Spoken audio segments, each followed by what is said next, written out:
자, 요즘 우리 신규진 교수님 엄청 그 여러 매체에 나오시던데. 아니, 스페인 저 언제 갑니까?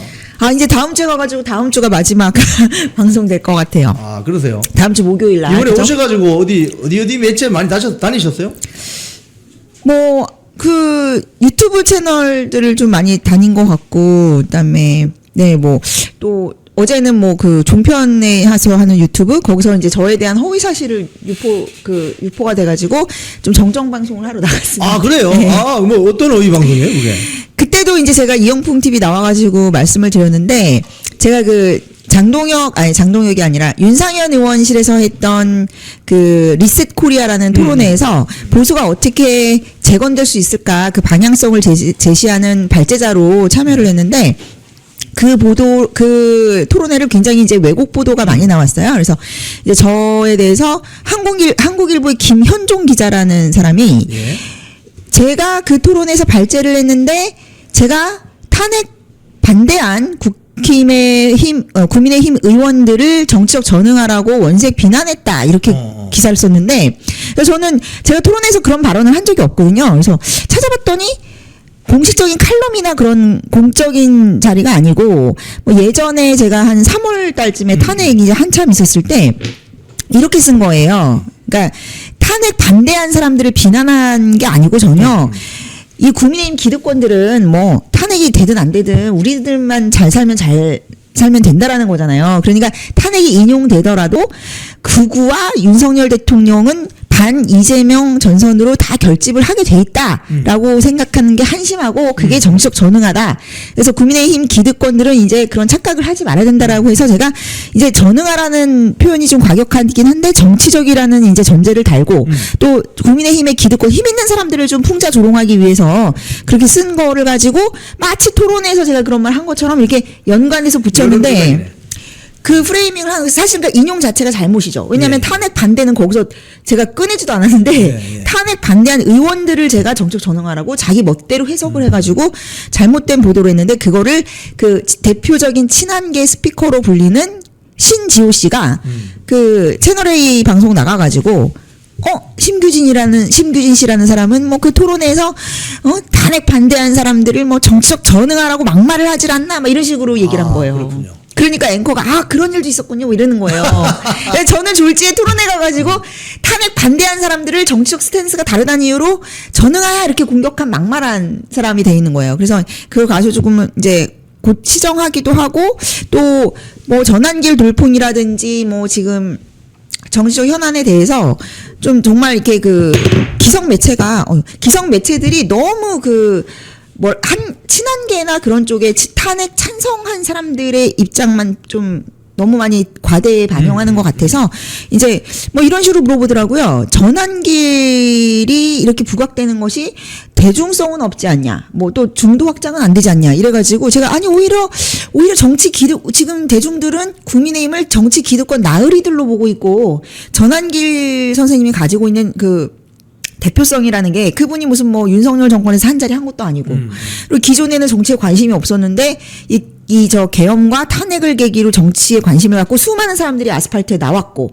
자기 돈과 시간 써가면서 탄핵만은 막기 위해서 애썼던 일반적인 국민들의 심정을 대신하는 게 대중성이 아니면 뭐냐 이렇게 얘기를 했고 또 제가 최근에 또 아무래도 TK 쪽에서 또 포럼이 있었는데 거기서도 제가 어떻게 하면 TK를 또 혁신시킬 수 있을까 이런 이제 정치 방안에 대해서 또 발제자로 초대가 됐었어요. 그래서 그때 했던 얘기가 뭐냐면 유승민류의 중수청 담론의 허위를 이제는 깨달아야 된다. 그게 이미 여러 번 실패를 보였잖아요. 네. 유승민 같은 사람은 끌어들여가지고 뻐꾸기 정치하니까 박근혜 탄핵됐지, 그 다음에 그 후에 총선 다 망했지, 황교안 체제 붕괴됐지, 이번에 또 그렇지 않습니까? 한동훈으로 했다가 또 이 윤석열 체제도 망하고 탄핵되고 또 시작이잖아요. 또 이 대선도 지고 총선도 지고 대선도 지고 그래서 이거에 대한 이제 담론의 허위를 깨닫고 이제는 TK라는 이제 마지막 남은 보루인데 사실 영남권도 굉장히 어렵습니다, 여러분. 근데 그곳을 이제 보수 혁신의 플랫폼화 해야 된다. 그래서 그쪽에서부터 공천혁명, 코커스, 청년할당제 이제 완전 물갈이를 해서 딱 충청하고 연계하면서 이렇게 수도권으로 올라와야 되고 그리고 이제 강남밖에 안 남았잖아요. 서울도. 그러니까 여러 곳에 강남화를 시켜야 되는 거예요. 그래서 뭐 분당이나 이런 데도 이제 경기도도 잘 살고 부촌인 지역은 좀 우파고 아닌 지역은 좌파 이렇게 돼 있는데 지금 굉장히 그 수도권에서도 고립이 돼 있기 때문에 좀 더 강남화하자, 우리도 잘 살아보자 이런 식으로 가서 세련된 그런 우파의 문화 전쟁을 통해서 정면 돌파를 해야 된다 이런 얘기를 했는데 또 막 그런 거를 앵커분이 막 이러시더라고요. 중수청 뭐 확장하자는 얘기 아니에요? 이러시는 거예요. 그래서 제가 그랬어요.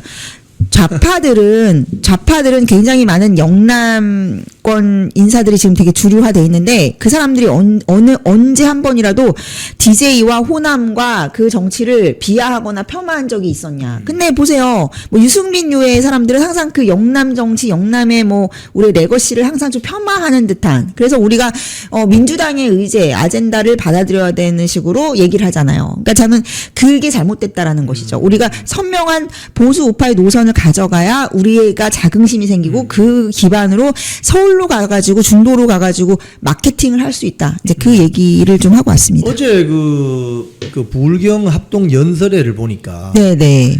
전환길 씨 출입 금지 시켰는데도 네. 제가 보니까 제2, 제3, 제100, 제200, 제300 전환길 씨가 우글우글 하던데 네, 내가 전환길이다. 이 현상을 어떻게 보십니까? 이래서 제가 그때도 얘기했어요. 전환길 씨는 어떤 정치 세력이 딱 그냥 꽂아줘가지고 큰 사람도 아니고 낙하산도 아니에요. 낙하산도 아니고 세습 정치인도 아니고 그냥 자연 발생적으로 대중들이 지금 국민의힘에 가지고 있는 굉장한 서러움, 분노 이런 거를 투사하는 대리체거든요. 근데 이제 전환길 선생님이 딱 빠지니까는 다 사람들이 더 그 조경태 나왔을 때도 야유하고 내가 전환길이가 되는 거잖아요. 네. 그러니까 전환길 선생님이 가지고 있는 그 파급력이나 상징성을 누가 부여해 준 게 아니에요. 이거는 자연 발생적으로 사람들이 생각할 때 저 사람이 나랑 똑같은 처지네? 똑같은 심정을 말해주네? 이거였거든요. 그러니까 이게 제가 그래서 전환길 선생님의 그 상징성을 더 높여주는 것은 국민의힘의 탄압이다. 그리고 일개 당원한테 누가 그렇게 무슨 포비아를 가지고 뭐 너는 출입금지하면서 박해를 해요. 그게 오히려 더 전환기 선생님을 막 예수로 만들어주는 거죠. 십자가에 막 못을 박아주는 거죠. 그러니까 전환길 선생님의 그 현상은 지지층들이 만들어내는 거다. 그렇게 볼 수 있을 것 같습니다. 오늘 그 언론 보도를 보니까 국민의힘 지지층을 대상으로 한 여론조사에서 드디어 장동혁 후보가 40%를 뚫어버렸고 네. 김문수 후보는 오히려 27%로 내려앉았어요. 네. 이 현상 어떻게 해석해야 됩니까? 이제 저는 쓰나미가 몰려오는 거다. 그렇게 봐요. 예, 그동안 계속 구멍이 뚫렸었는데, 이제 한번 뚝이 무너지면 다 무너지잖아요. 자, 공교롭게도 저희 우리 이영풍 TV 방송에서 누구죠? 장동혁 후보 불러다가 우리가 좀 약간 인간미 테스트 같은 걸 좀 했잖아요. 네네네. 약간 그때가 분수령이었던 것 같아요. 그 네. 기점으로 확 반응이 더 이제 장동혁이라는 후보에 대해서 긴가민가 하셨던 분들이 와, 뭐 이런 사람이었어? 이러면서 이렇게 굳히기로 가는 약간 그런 모먼트였지 않나 이런 생각이 들고 사실은 이제 어제도 요새 이제 제가 막 너무 좀 정신이 없었던 게 많이 뭐 원로분들이라던가 또 뭐 후보로 나서신 분들도 막 전화를 하셔가지고 저한테 판이 어떻게 돌아가는 거야 막 그렇게 물어보시는 분들이 많아요. 뒤늦게. 그래요? 왜냐하면 처음에는 다들 모든 분들이 제 주변 분들도 그렇고 뭐 김문수 후보가 뭐 다 되겠지 무슨 변수가 있겠어? 예, 아니 그렇잖아요. 인지도도 사실 뭐 장동혁 후보는 잘 모르는 사람에 가깝고 딱히 뭐 한동훈의 오른팔이었다가 또 김문수 후보 진영의 뭐 사무총장이었고 그러니까 나와도 그냥 미풍이겠지라는 생각이 많았는데 이거를 저는 그 판을 바꾸게 된 게 뭐 장동혁 후보도 굉장히 나름대로 강점이 있고 잘 했지만 두 가지 큰 변수가 있었다고 생각을 해요. 뭐냐면 김문수 후보님의 어떤 오판. 그러니까 김문수 후보님이 지금 하는 방식이 예전에 본인이 부천에서 선거 뛰시던 그런 방식이거든요. 그러니까 굉장히 막 이렇게 지상군식으로 해가지고 한 명 한 명 이렇게 조직을 만들고 그다음에 내 편을 만들고 자꾸 명망가들을 만나는 거예요. 뭐 윤상현, 나경원 이런 분들. 그러니까 조금 그 큰 거점적인 지지를 갖고 있는 뭐 책임 당협 협의회라든지 뭐 그러니까 약간 예전에 그리고 대선 때 왔던 조직 당협 그 지역 당협이라든지 뭐 이런 조직들을 가지고 가면 무난하게 이길 거라고 생각을 하는 거죠. 대선 때 아날로그네요. 완전 아날로그죠. 네. 그러면서 또 이런 그 지역에서 표 받으려면은 이 사람한테도 이 말, 저 사람한테도 이 말 막 이래야 되잖아요. 그리고 모든 건 검토 중입니다. 네, 뭐 해달라고 청탁 오면 검토해 보겠습니다. 이러잖아요. 그거를 그대로 하고 계신 거예요. 그러면서 본인이 백전노장이다라는 경쟁력을 강조하시는데 사람들이 일단 그런 얘기 듣기 싫은 거예요. 이준석하고 한동훈도 끌고 가겠다라는 얘기는 지금까지 그런 분탕 종잡 때문에 이렇게 우리가 망했는데 그걸 또 반복하자는 거야 이렇게 되는 거예요. 그리고 맨날 이거 표만 일단 줘보세요. 검토해 볼게요. 이거에도 굉장히 신물이 난 거예요. 우리가 표 줬잖아 대선 때. 근데 뭐 바뀌는 게 뭐가 있어. 그러면 지금은 당권이라도 확실히 잡아가지고 그러면 확실히 분탕자라도 쳐내야지. 이렇게 된 거죠. 그게 약간 김문수 후보님 자체적으로 장동혁 후보 대비 오판한 거였고 두 번째 변수가 한동훈이 나오지 않았다는 거예요. 그러니까 한동훈이 나왔으면은 또다시 김문수 대 한동훈 구도가 됐을 거거든요. 1, 2위 이렇게 하면서. 그러니까 뭐냐면 탄핵 반대한 쪽에서는 김문수가 1위, 예. 탄핵 찬성한 쪽에서는 한동훈이 1위였을 거예요. 예. 그러면 또 대선의 연장전이 되니까 이제 사람들의 심리가 어떻게 되냐면 야 대선 진 거는 김문수 때문이 아니라 한동훈 때문이야. 저 사람이 돕지 않고 분탕을 쳐가지고 우리가 망한 거야라고 그렇죠, 책임 전가를 그렇죠. 하면서 그렇게 하죠. 김문수 후보님은 그게 보호가 되거든요. 그러면서 자연스럽게 김문수 후보님은 반한 후보가 됩니다. 그러면은 제가 누누이 얘기했던 6대3론 있잖아요. 지금 이 국민의힘 진영 구도는 어떤 변수가 없고 사실은 6대3 탄핵 반대하는 게 6, 탄핵 찬성이 3인 걸로 그냥 굳어진 거거든요. 그런데 지금 이렇게 보니까 장동혁 변수가 이제 새로 나타나면서 사람들이 한동훈이 이제 없어 선택지. 우리가 한동훈을 걱정할 필요가 없잖아. 이렇게 된 거죠. 그리고 거기에다가 이제 조경태는 혼자 막 자살골로면서 지금 막 지지층들의 분노를 막 다 그냥 하면서 김근식 이런 사람들이 이제 욕바지가 되니까 거의 한동훈의 존재감이 없어져 버린 거예요. 그러니까 한동훈이 사라졌는데 한동훈보다 더한 이상한 그 사람들이 나타나니까 이제 한동훈은 사라져 버렸고 네, 네. 그 다음에 이제 1, 2위가 누가 됩니까? 1, 2위가 김문수 대 장동혁이네? 그러면 지지층들이 그러면 우리 입맛대로 예, 우리 입맛대로 골라서 하는데 기왕이면 다홍치마라고 더 젊고 빠르고 선명하니까 신상이 쏠리는 거죠. 그리고 세 번째로 제가 조금 말씀드리고 싶은 게 지금 디지털 지형이 생겼기 때문에 저는 디지털 하이웨이라고 표현을 하는데 이게 이제 유통망이 쫙 깔린 거예요. 정보의 유통망이. 그러니까 예전에는 조직을 통해서 뻗어나가는 그런 정보라든가 그런 게 굉장히 빠르게 그 지지층을 딱 장악을 했는데 요즘은 그냥 지지층들이 다 보세요. 뭐 이영풍 TV도 그렇고 뭐 저도 채널에다가 이렇게 열어서 여러분 누구 선택하세요 그러면은 그건 제가 지령을 내리고 그런 게 아니에요. 여론조사 자동으로. 예, 자동으로 사람들 여론이 장동혁이 한 70%네? 80%네? 90%네? 지지층들이 자기들이 알아가지고 다 그냥 정론을 모아버리는 거죠. 그러니까 지금은 사실은 또 장동혁 후보 처음 나왔을 때는 그러니까 오히려 이제 기성 플레이어들의 반감이 심했어요. 오히려 또 젊은 인플루언서들 중에도 제가 만나보면은 장동혁 후보는 조금 개인 성향인 것 같고 일단은 김문수 후보님은 이 사람 저 사람 다 품겠다 하니까 일단 김문수를 세워놓고 그 다음부터 나의 입지를 좀 세워봐야지 하는 것 때문에 이제 김문수 후보님을 그런 정치 공학적 측면에서 지원하는 사람들도 많았고 또 이제 연세가 있거나 기성에 계신 분들은 그래도 김문수 후보님은 검증이 되는데 장동혁은 뭐가 검증됐지 하면서 좀 아예 노골적으로 막 비토하시는 분들도 있었는데 지지층들이 안 따라와요. 내가 봤을 땐 나는 그러니까 예를 들면 이런 거죠. 인플루언서가 야 A라는 거 사지 말고 B를 사. 근데 나는 A가 좋은데.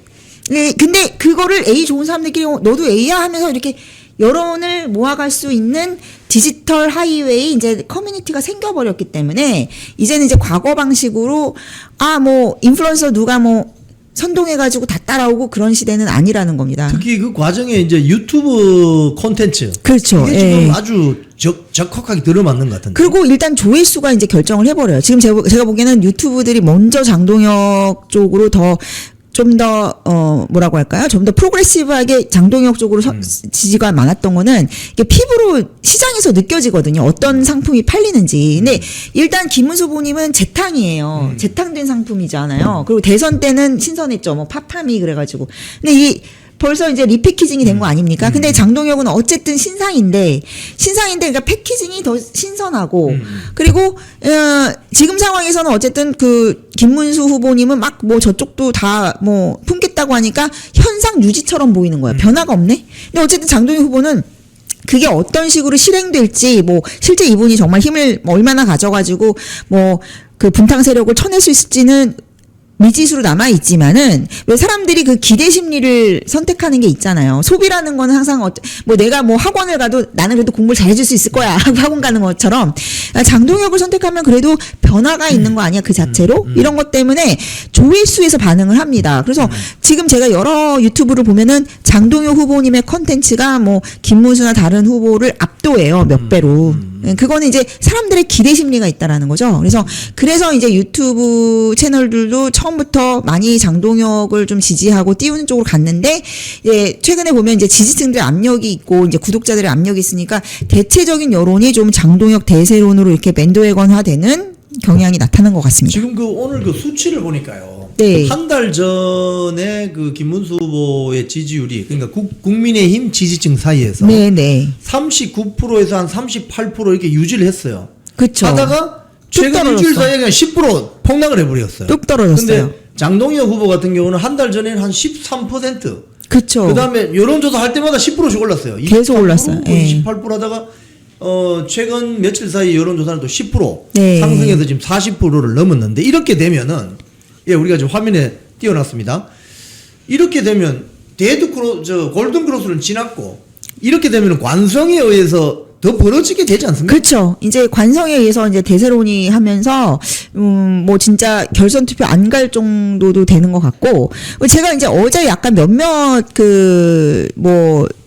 이 국힘의 이제 우파 진영이 좀 주요하신 인사분들을 좀 뵀는데, 이제 지금 보니까 딱 어제 이상하게 이제 모이신 분들 한 6분쯤 됐어요. 예. 근데 딱 3대3으로 갈리는 거예요. 그러니까 예. 두 분은 김문수가 그래도 되지 않을까. 두 분은 장동혁. 그리고 두 분은 모르겠다. 세모. 이렇게 됐는데, 오늘 딱 그 여론조사가 난 거 보니까 이제 처음에는, 김문수가 되지 않겠어 했던 분들이 이제 그 세모로 있으셨던 분들이 이제 장동혁으로 붙는 거죠. 왜냐면 이제 그런 분들은 이기는 편 우리 편 이렇게 말씀하시더라고요. 그러니까 그렇게 되는 거예요. 예, 그게 중도. 그러니까 뭐냐면 방관하고 있던 사람들이 이제 결정이 났어? 그러면은 글로 가게 되는 거예요. 자, 그럼 이번 전당대회 이제 여론조사가 한 일주일 있으면 진행이 되는데, 역선택 방지 조항이 적용돼요. 자, 그러면 조경태, 장동혁, 지금 일반 국민들 전체 대상으로 한 여론조사를 보면은 조경태가 1등이란 말이에요. 20% 그렇죠. 정도로. 네. 그럼 역선택 이 조항이 적용이 되면은 8대 2잖아요. 당원 80, 일반 여론 국민 20. 이렇게 되면 영향이 있을까요? 저는 뭐 역선택 방지 조항이 적용이 될 경우에는 조경태가 힘을 못 쓸 거라고 생각합니다. 조경태는 다 민주당 지지층이 좀 해주는 거거든요. 그러니까 사실 이 역선택 방지 조항도 좀 문제가 많아요. 당대표기 때문에 당원이 뽑는 게 맞죠. 근데 뭐 어쨌든 무당층까지 한다라는 거잖아요. 무당층까지. 그래서 그렇게 조경태가 그러니까 역선택이 적용이 되면 1위를 장동혁이 할 거라고 저는 생각해요. 그렇군요. 네. 자, 이제 투표가 한 일주일 정도밖에 남지 않았습니다. 그리고 지금, 그동안은 초기에는 한 달 전에는 김문수 대세론, 조금 지나니까 김문수, 장동혁 2강 체제. 2강 체제. 오늘 보니까 장동혁 단독 1등, 뭐 이렇게 지금 가는 것 같습니다. 오히려 장동혁 대세론으로 가는 그런 구도인데, 일주일 안에 또 민심이 어떻게 변할지. 지금 또 어제 김건희 여사 구속, 또 윤석열 대통령의 건강이 아주 악화되고 있다, 뭐 이런 소식. 그래서 아마 이 여론이 아주 민감하게 반응을 할 것 같습니다. 자, 우리 8월 25일 날 지금 한미 정상회담 열리잖아요. 네. 트럼프 이재명 트럼프 정상회담이 열리는데, 이게 정상을 초청할 때 국빈 방문이 있고 실무 방문이 있고, 근데 이번에 실무 방문으로 간단 말이에요. 이게 어떤 의미가 있을까요? 지금 보면은 이 정부의 반미 노선은 너무 이제 노골적인 것 같고, 그리고 이재명의 어떤 성향상 항상 이 사람은 그 여론이나 시류를 쫓아가는 정치를 하거든요. 그러니까 가서 이렇게 하는. 그러니까 지금 모든 그것들은 다 지방선거에 맞춰져 있다고 봐요. 뭐 조국이나 윤미향 뭐 다 풀어주고 한 것도 일단 절대 그런 지방선거 전에 분열 요소를 만들지 않고 내가 확실하게 그 지지층들 다 연끌해가지고 지방선거는 사실은 조직선거고 중도층이 중요한 게 아니에요. 그러니까 조직만 잘 잡고 자기 진영만 잘 잡아가지고 가는 선거기 때문에 그거에 맞춰져 있는 것이고 지금 이제 어느 정도 또 막 그 민생 쿠폰 뿌려가지고 좀 재미를 봤잖아요. 지지율도. 그러니까 이제 좀 자신감을 얻은 게 아닌가. 아 이거 반미해도 되겠다. 이러고 뭐 그 트럼프를 또 악마화하는 선동을 하고 있고 또 지금 보니까 여론조사 돌려보니까 뭐 관세도 막 그러니까 자기들의 여론 선동이 먹힌다라는 확신을 하는 거죠. 왜냐하면 사실 그 관세 정책도 되게 문제가 많았는데 무슨 0%인 거를 15%로 해놓고 막 그랬는데 이런 식으로 15%로 우리 다행히 다 그냥 잘 마무리한 거야라는 식으로 또 내러티브를 막 선동을 하니까 그게 먹히네 이렇게 된 거죠. 그래가지고 지금 보면 그 이재명 정권은 이미 언론을 다 장악했기 때문에 상당히 이제 저는 이게 굉장히 더 오히려 자충수에 빠질 수가 있을 것 같아요. 왜냐하면 이제 이미 이 사람들이 모든 그 사회의 각부 뭐 6개의 진지가 있다고 하는데 뭐 언론, 교육, 사법 뭐 등등 해가지고 행정부 해가지고 다 이제 장악을 했기 때문에 이제 우리 독주 체제야라고 생각하고 있는데 민심은 다르거든요. 항상 이번 지금 전당대회도 보시면 조직과 민심은 다르다고 제가 말씀드렸잖아요. 근데 지금 이 사람들이 지금 조직을 다 장악했기 때문에 자기들의 그 선전선동이 어디서는 먹힌다고 생각을 하고 카운터파트가 없다는 생각이 빠져 있는데 사실 저번에 그 김문수 후보하고 이준석이 받은 투표율도 사실 이재명보다 높았거든요. 그렇죠. 합쳐. 예. 그러니까 이거를 보셔야 되는 게 그 민심이라는 거는 항상 반기득권적인 그런 저항의식을 갖게 마련이에요. 네. 근데 이 사람들이 우리가 다 그냥 일사불란하게 그냥 천하통일로 다 그냥 다 재패했어 라는 생각을 갖는 순간 민심과의 괴리가 딱 벌어지는 거죠.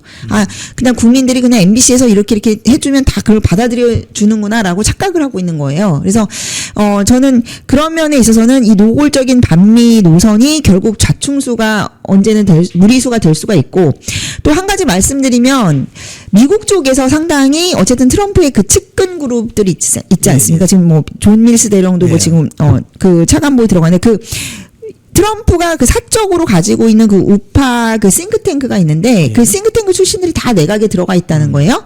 근데 그 측근 그룹은 지금 윤석열 대통령에 대한 그런 부당한 인권 탄압에 대한 거를 굉장히 업데이트가 잘 되고 있다고 해요. 그리고 그 사람들은 좀 강경 성향이고 그러니까 지금 이제 모스탄이나 뭐 고든창 같은 트럼프의 좀 이렇게 책사로 돼 있는 분들이 계속 지금 이재명 정부를 공격하고 있잖아요. 근데 지금 제가 보기에는 막 노골적으로 여기서 이 정부에서 뭐 모스탄도 무슨 입건했다고 했나? 뭐 이런 식으로 강경하게 나오는 게 그래 맞짱 좀 떠보자 이런 식으로 지금 되고 있는 것 같아요. 근데 이게 우려점이 있는 게 뭐냐면은 우리 그 국민들이 보수 우파가 똘똘 뭉쳐가지고 윤석열 대통령이 인권 탄압 문제라던가 이 부당한 수사라던가 위헌적인 특검의 과정에 대해서 똘똘 뭉쳐가지고 이슈화를 해가지고 국제사회에 지금 그거를 아젠다 의제화를 시켜야 되거든요. 근데 이거는 제가 조금 이영풍 TV에서 한 가지 조금 알려지지 않은 사실을 말씀드리면, 제가 이제 저번에 한미 민주당하고 국민의힘하고 그 의원들이 미국에 간 적이 있어요. 미국에 가가지고 그 관세 협상 등등 문제 때문에. 그렇죠. 근데 그때 트럼프 측근 그 분이 공식성상에서 대놓고 우리 지금 트럼프 정부는 윤석열 대통령에 대한 그런 언페어한 그런 거에 대해서 지금 굉장히 컨선하고 있다라는 게 그 주류 신문의 보도가 났어요. 그래서 발칵 뒤집어졌는데 제가 그 당시에 취재했던 기자들이나 그쪽의 얘기를 좀 들어보니까 비하인드 스토리를 들어보니까 그때 알려지지 않은 게 있대요. 정말 기가 막힌 일인데 그 자리에서 민주당 의원도 아니고 국민의힘 의원이 특정 계파의 정말 막 특정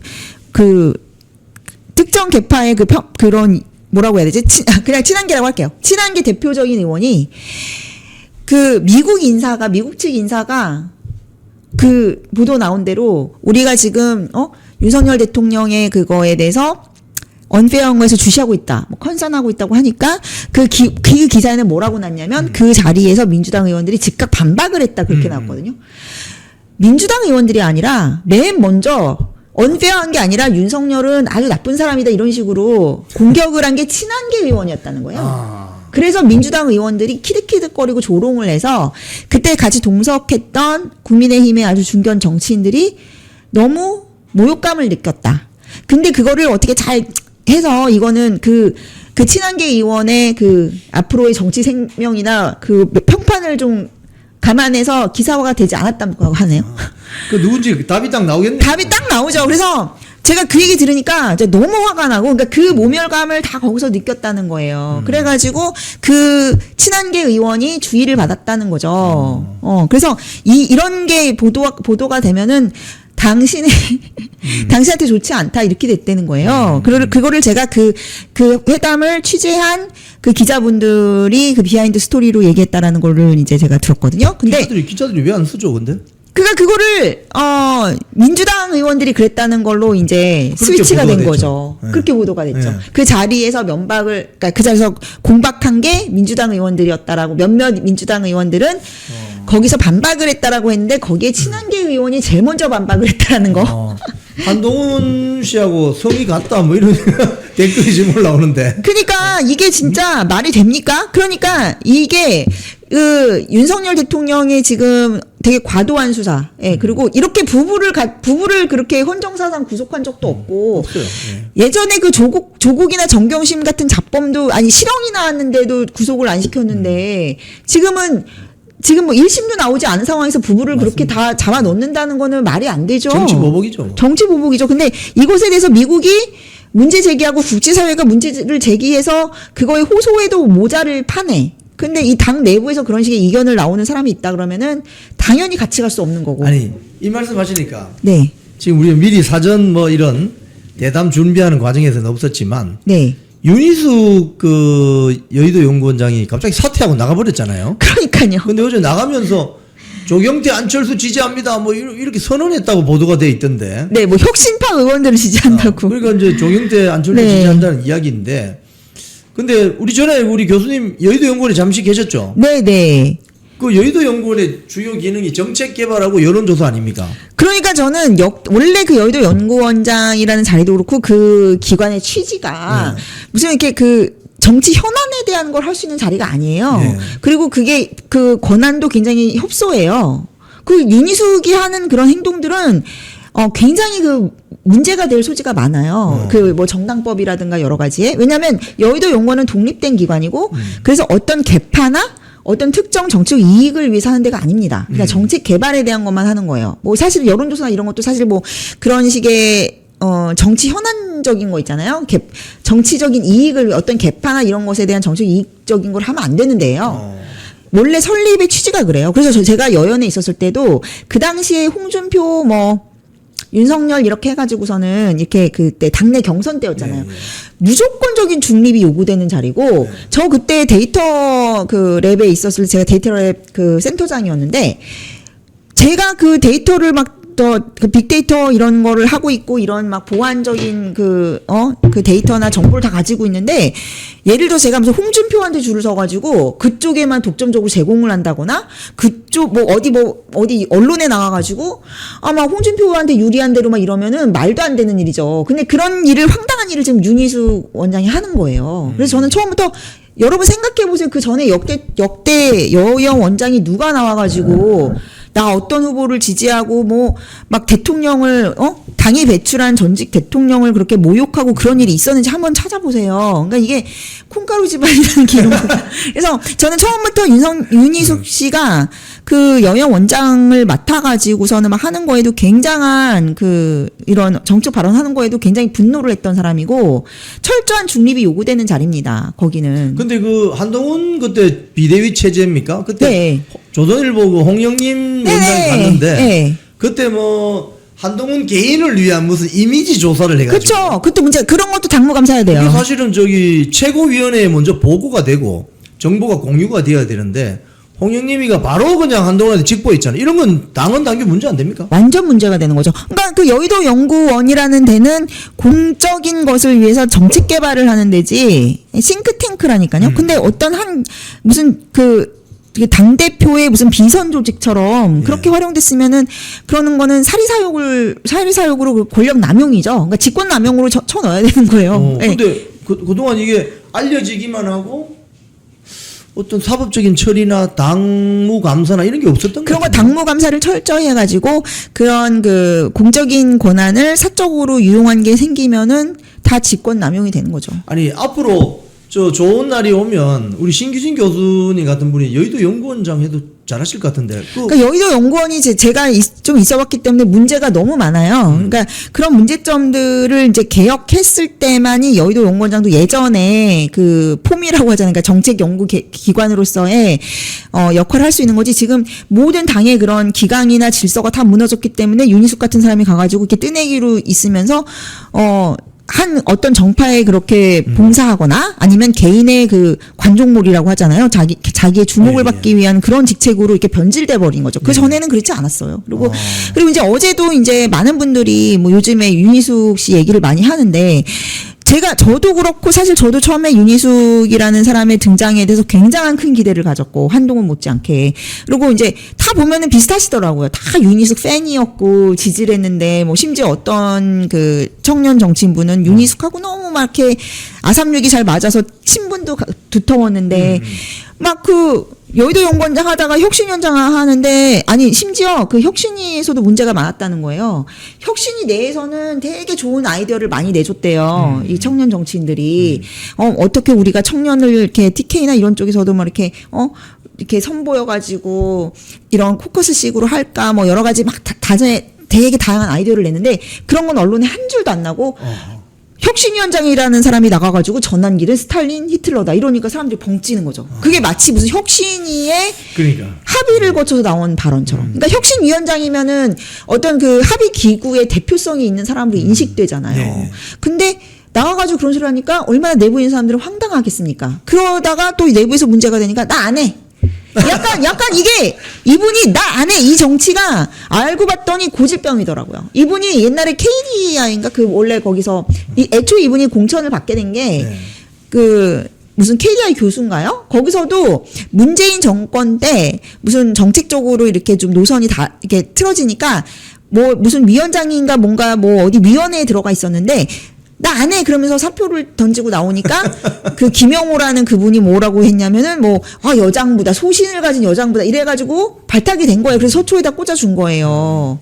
근데 계속 이분은 보면 나 안 해만 해왔어요. 그때도 무슨 아버지 땅 문서 이호해야 되니까 막 나와가지고 성질을 막 내더니 그게 사실 그때도 반감이 상당히 많았던 게 이분이 무슨 나는 임차인입니다 이런 거 해가지고 대중하고 이렇게 공감하는 듯한 그런 연설로 떴는데 알고 봤더니 아버지가 땅 투기를 했네 어쩌네 문제가 시끄러워지니까 나 안 해 나는 국회의원 배지 달라고 정치하는 거 아니야 막 이러면서 그리고 매번 이분이 또 윤석열 대통령을 되게 많이 공격하고 그랬어요. 근데 그게 약간 이제 솔직히 저도 윤석열 대통령이나 여사에 대해서 쓴소리성 조언을 상당히 저는 많이 했어요. 매번 그랬어요. 이렇게 전문적인 홍보 전문가를 찾아서 이런 여론 관리를 하셔야 된다.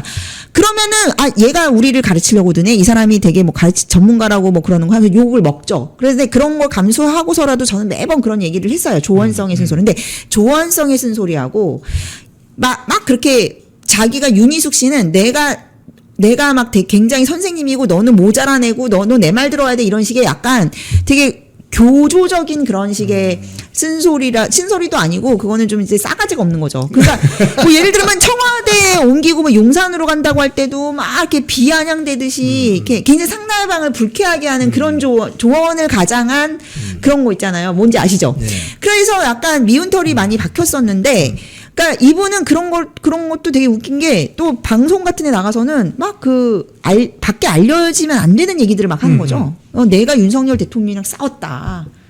나는 이렇게 소신 있는 사람이다. 막 이러면서 나 대통령하고 맞짱 뜨는 여자야. 막 이런 거를 막 강조하고 다녀요. 사람들한테. 그러니까 저는 이분이 이번에도 거의 정청래가 무슨 뭐라고 했냐면은 뭐 사람이랑 악수하지 뭐 사람 아닌 거랑은 악수 안 한다면서 국내에 많았잖아요. 근데 끝까지 윤어게인을 막아야 하느니라 이러면서 나가는 게 참 안타깝습니다. 무슨 보수의 정청래도 아니고. 지금 이제 전당대회 앞두고 사실 윤희숙 여의도 연구원장 사퇴한 것은 조경태 안철수에게 절대 도움 안 되는 짓이고. 그렇죠. 아마도 그 언론 보도를 보면 제가 아까 뉴스 브리핑 할 때도 말씀드렸지만 여의도 연구원에서 8월 4일인가 5일인가 뭐 여론조사 했다고 하잖아요. 그 여론조사 항목에 자기 국민의힘 당대표 누가 될까 물어봤을 것 같은데 제가 확인은 못했지만 제 내피셜입니다. 미리 감을 잡았나 뭐 이런 느낌이 그렇죠. 들기도 해요. 미리 감을 이거 뭐 쫓겨나기 전에 먼저 완전히 쫓겨날 것 같다. 이제 장동혁으로 되면 죄송합니다. 자 그러면 이제 마지막으로 만약에 이제 장동혁으로 만약에 당대표 체제가 굳어진다 이러면 한동훈의 입지는 어떻게 될까요? 저는 뭐 장동혁이 되든 안 되든 한동훈은 이번 선거에 나오지 않음으로써 끝났다. 그리고 저의 견해에 동감하는 분들이 상당히 많으시더라고요. 이번에 한동훈이 딱 안 나와 버리니까 사람들이 알게 됐어요. 한동훈 친한계의 실체를. 이게 실체가 없다라는 거를 알게 된 거예요. 그러니까 사실은 이제 조경태가 나와가지고 그러니까 조경태 본인도 사실은 나온 게 그 애초에 한동훈하고 상의가 없었다 그래요. 그렇죠. 네. 그리고 조경태가 나와서 뭐라고 했냐면 내가 육선 의원인데 한동훈이 친조계를 해야지 내가 무슨 뭐 친한계냐 이런 식으로 얘기를 했거든요. 그리고 조경태가 지금 하는 아주 되게 그 민주당 쪽에 막 잘 보이려고 하는 그런 행태들을 보면은 민주당 가려고 하는 거 아니에요? 김상욱의 태클을 가려고 하는 거죠. 이재명한 한껏 자기가 이제 몸값을 올려갖고 존재감을 보여준 다음에 이재명한테 나는 좀 몸값을 좀 쳐줄 만한 가치가 있다. 가치 증명적인 게 강하고 한동훈은 안중이 없고 그리고 조경태가 하는 얘기 중에 한동훈 얘기 한자도 없잖아요. 예, 그러니까 한동훈 친한계는 거품이었고 한동훈은 그냥 신기루였다. 뭐 이런 거를 확인한 전당대회가 아닌가. 그러니까 심지어 이제 저희 어머니도 그러시는 거예요. 야, 아니 보니까 뭐 저 장동혁하고 김민수한테도 뭐 김민수가 한동훈보다 훨씬 낫던데 그 얘기로 끝난 것 같습니다. 예, 스윙 보토인 이제 어르신들도 우리가 뭐 되게 한동훈 대단한 줄 알았는데 보니까 아니다. 그래서 제가 어제 이제 그 정치 시그널 그 채널 A에 나가서 제가 그 얘기를 했어요. 윤석열 대통령 정말 슈퍼스타 나폴레옹처럼 우리한테 등장했고, 그다음에 한동훈은 마치 무슨 백마탄 왕자가 우리를 막 구원해 줄 것처럼 그렇게 지지층들이 너무너무 열광하고 사랑했던 정치인인데 사람들이 진짜 너무 힘들었어요. 너무 힘들고 이렇게 멘붕이 막 왔잖아요. 지금 정권이 이렇게 탄핵되고 괴멸되면서 정권을 다 잃게 되면서 우리가 너무 트라우마가 심하고 지금 막 집안에 막 차압딱지 막 붙은 거예요. 지금 난리가 난 거예요. 그리고 막 친척들 다 도망가 아니면은 뭐 또 빚쟁이들 몰려와서 막 그러고 있는데 약간 그 장동혁이나 김민수 제가 그랬어요. 그래서 이제 지지층들이 이제는 내가 힘들 때 나를 항상 지켜봐주고 나를 떠나지 않고 지켜줬던 의리 있는 남사친 같은 정치인을 찾고 있다 지금. 그랬더니 이제 앵커가 그게 장동혁 김민수예요? 막 이러면서 막 되게 못마땅하다는 듯이 얘기하셨는데 지금으로선 그렇습니다. 네. 예, 오늘 우리 그 심규진 교수님 오시고 전당대회 주변 그리고 앞으로 장동혁 체제 또는 한동훈의 앞으로 정치적인 어떤 여정 뭐 등등 뭐 윤희숙 여의도 연구 원장 사퇴 조경태의 친민주당 성향 여러 가지 종합적으로 한번 이렇게 말씀을 들어봤습니다. 여러분 신규진 교수님 이 분석 해설을 들어보면 아주 명쾌합니다. 그래서 오늘 소중한 시간 모셨습니다. 이번 전당대회에서 가장 당대표 후보보다 더 돌풍을 불러일으키고 있는 특히 젊은이들이 좋아해요. 이 자유대학생들이 뭐 시키지도 않았는데 자기들이 막 북들고 북치고 장구치고 막 따라다니는 후보가 있습니다. 김민수 후보 소개합니다. 안녕하십니까. 반갑습니다. 우리 안녕하십니까. 선배님 반갑습니다. 네. 우리 김민수 후보 딱 들어오시니까 제가 좀 찌그러지는 거예요. 아유, 네, 무슨 말씀이세요?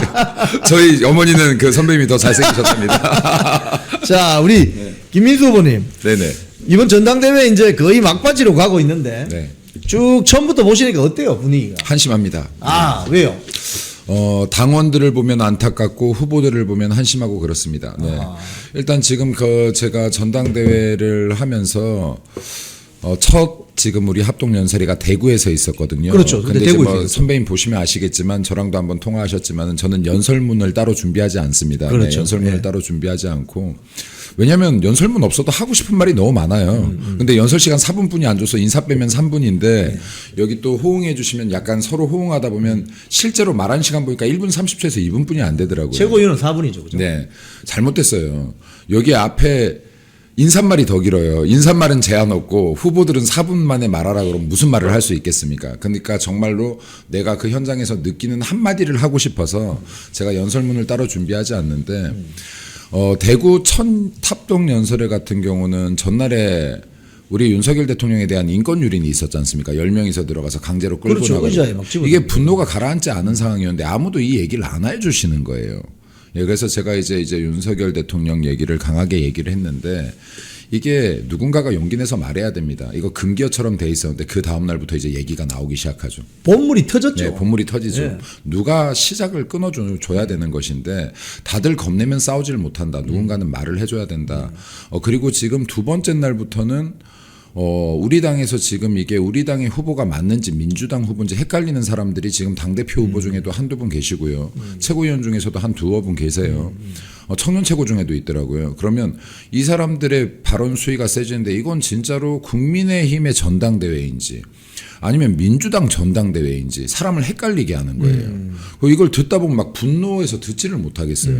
그래서 제가 저는 진짜로 매너가 좋은 사람이라 남이 얘기하면 정자세로 듣는 사람인데 못 듣겠더라고요. 그래서 잤습니다. 잤습니다. 어차피 뭐 아니 그래서 목소리가 지금 목이 다 쉬었어. 갔어. 자 이거 알부민이나 드세요. 알부민 2090 울트라 맥스입니다. 그리고 네. 저희 그 선배님도 부산 사나이지만 우리 부산 사나이들이 약간 욱하면은 이게 순간 조절 안 되는 게 있잖아요. 확실히 마. 탁 하잖아요. 근데 와 연설 듣다가 이 물통을 한 두 번 잡은 것 같아요. 지금 던질라 그랬던 것 같아요. 던지시면 안 됩니다. 네, 그러니까 던지면 바로 탈락이니까 던지면 안 되니까. 근데 물통을 한 두 번 잡았던 것 같아요. 근데 이런 게 지금 우리 전당대회 한심한 모습이다.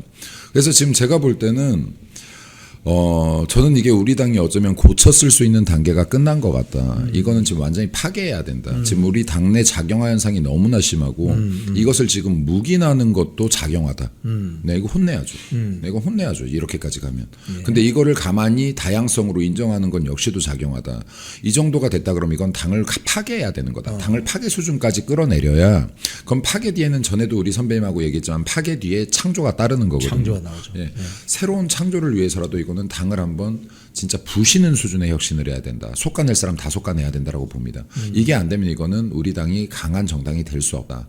그래서 이런 부분이 한심하다라는 것이고 또 당원들을 보면 너무 안타까웠던 게 당원들 이렇게 인사를 하잖아요. 전당대회 예. 들어갈 때. 그러면 통상 자기 지지자가 있는 데만 들어갑니다. 예. 근데 저는 이제 이거 제 수행을 해주시는 이 자발적 청년들이나 뭐 여기 김정식 우리 청년이나 절대 그러지 마라. 그러니까 다 당원은 다 우리 당원이다. 그러니까 전 지금 뭐 하물며 조경태 쪽까지도 다 인사하라 그럽니다. 그러니까 다 제가 앞장서서 가거든요. 예. 그럼 욕하기도 해요. 욕해도 인사합니다. 어차피 그분들도 당원 아니에요. 당원은 당원이니. 그러면 지금 이걸 다 인사를 하면 그중에서 당원분들께서 저를 잡고 진짜 우시는 분들이 그렇게 많아요. 왜요? 울어요. 여기에 윤석열 대통령 좀 구해주세요. 김민수 분이 못 믿겠습니다. 그리고 여기 자유대한민국 좀 지켜주세요. 나라 망할 것 같아요. 너무 걱정이 돼서 잠이 안 와요. 예. 이걸 단 하루도 빼지 않고 우는 분들이 꼭 나옵니다. 어허. 그럼 이게 얼마나 지금 가슴이 아픕니까? 근데 이런 현장의 목소리들이 이분들이 저를 잡고 울 수 있다는 건 그래도 저를 믿어주신다는 거잖아요. 아무 앞에서 눈물 보이는 거 아니지 않습니까? 그러면 이게 자꾸 놓지를 않아요. 자꾸 놓지를 않으세요. 그럼 이렇게 펑펑 우시는 분들이 하루도 안 빼고 나옵니다. 그리고 지금 오늘도 제가 아침에 현충원에 다녀왔는데 네. 현충원에서 절 만난 시민도 절 자꾸 우세요. 아하. 네, 나라 너무 걱정된다고. 그럼 이런 것들을 제가 볼 때는 정말 현장에서 국민들을 마주한 분들은 느껴야 되거든요. 근데 지금 저 좌판지 우판지 정확하게 모르겠는 작용화된 후보들 같은 경우는 우리 당원들을 향해서 손가락질했어요. 연설장에서. 손가락질하면서 극우라 그랬어요. 우리 당원들한테. 당원들을. 다 후보도 아니에요. 당원들한테. 그러면서 당신 같은 극우들은 나가라 그랬어요. 자기가 당의 주인입니까? 자기가 나가야죠. 어디 감히 당원한테 나가라 그럽니까? 자기가 나가야죠. 주주들인데. 예. 여기 지금 당원 주인들한테 지금 거의 이거 막말을 시전했어요. 부끄럽지도 않냐면 간이 배 밖에 나왔구만. 간이 배 밖에 나온 정도가 아니라 이건 정신머리가 이상한 사람들이다. 이건 지금 본인들이 나가야죠. 어디 가민한테 손가락질하면서 당원들한테. 어느 분이 그래요. 나가라고 했어요. 딱 했어요. 네. 이렇게 나왔네요. 그러니까 제가 이게 분노가 이게 제가 오죽하면 이게 물병이라도 던질 뻔했다라는 게 이게 지금 전당대회인지 근데 되려 잘 됐다. 이거 지금 우리 당의 끝을 보여주는구나. 이건 파괴해야 되는구나. 이거 고쳐쓸 수 없는 단계구나. 예. 이걸 느꼈으니 차라리 잘 됐다. 예. 완전히 파괴시켜 버리자 이런 생각입니다. 지금 우리 김민수 후보님 바로 앞에 이재명 또는 정청래가 있다. 네. 어떤 말씀 하시고 싶습니까? 때리고 싶습니다. 한방 꿀밤. 그 정도로 화가 나십니까? 뭐 말조차 섞고 싶은 마음이 없습니다. 다 똑같은 마음 아닐까요? 이게 진짜 법만 없다면 때리고 싶지 않겠습니까? 네. 근데 지금 이게 말을 한다라고 하면 이재명이 했던 말 그대로 돌려주고 싶어요. 칼로 흥한 자 칼로 망한다. 너 그렇게 칼춤 막 치다가 너한테 그 칼이 겨눠질 것이다라는 말도 하고 싶고 그리고 어쨌든 지금 권력이 있는 권력자 아닙니까? 그러면 윤석열 대통령 그리고 김건희 여사 그만해라 정치 보고 읍소라도 하고 싶습니다. 네. 그리고 또 제발 좀 그 자리에 힘들게 올라갔으면 언젠가 끌려 내려오겠지만은 그 전까지라도 정신 차리고 해라. 그 시간 길지 않다.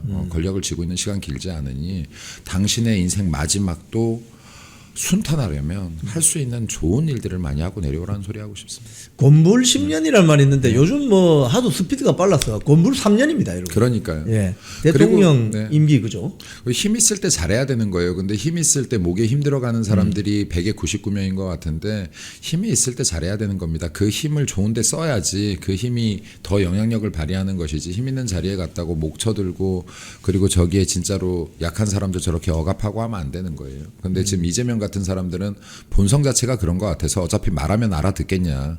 그냥 뭐 진짜 뭐 어디 한 대 때렸으면 좋겠다. 자, 여기서 때린다는 표현은 은유적인 네, 표현입니다. 은유적인 표현입니다. 은유적인 은유적인. 표현입니다. 우리 김민수 후보님은 절대 그러실 분이 아니라는 거 여러분 아시죠? 굉장히 은유적인 표현이고 그만큼 속에 천불이 난다.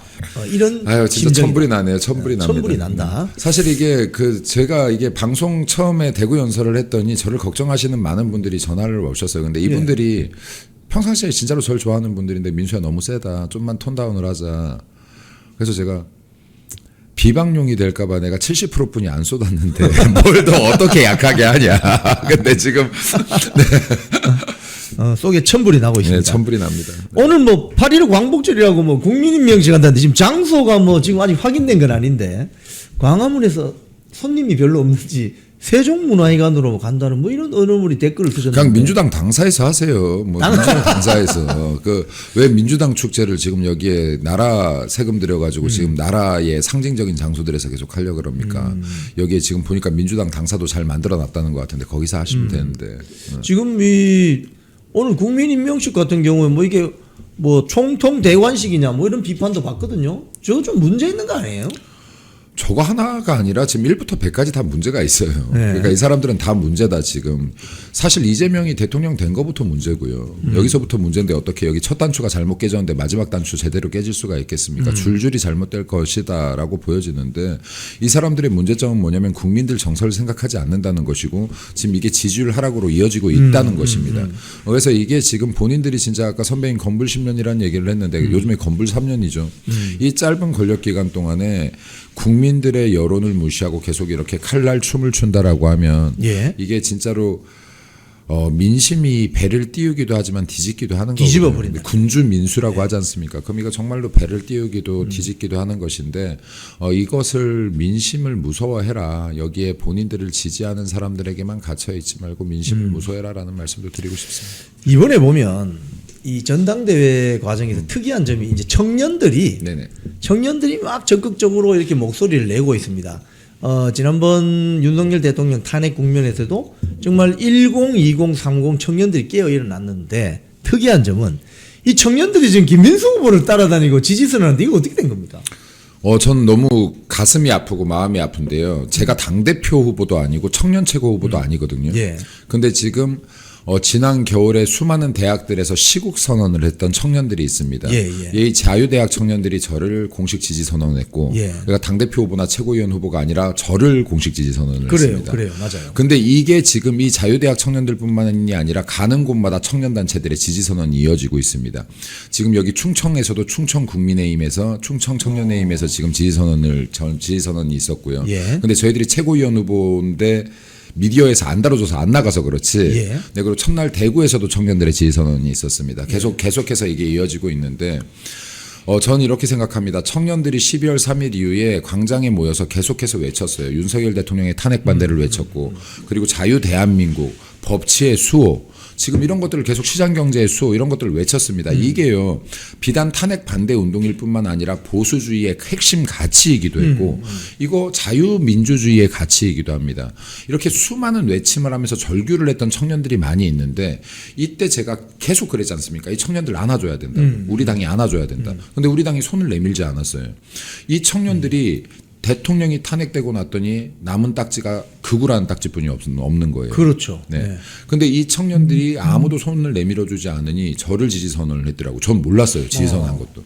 지지선언한 걸 알리고 한 게 아니에요. 그냥 누군가가 보내줘서 보니까 공식 홈페이지나 공식 유튜버 이런 데들을 김민수를 지지합니다. 우린 전당대에서 김민수만 지지합니다. 막 이런 것들이 올라와요. 그래서 제가 이거 고맙다, 여기 연락해서 고맙다라고 좀 얘기를 해줘라 하면서 저한테 뭔가를 알리고 지지한 것도 아니에요. 근데 이게 청년들 갈 곳이 얼마나 없었으면 그랬겠는가. 그럼 청년들이 그래도 김민수라는 사람의 목소리를 통해서 본인들의 생각이 나가고 있다라고 생각하니까 이거 지지선 해줬을 거 아닙니까. 이거 자체가 너무 가슴이 아픈 겁니다. 그래서 제가 이게 부산 합동연설에 갔을 때는 수많은 청년들이 전국에서 모여주셨어요. 제주도에서 온 청년도 있어요.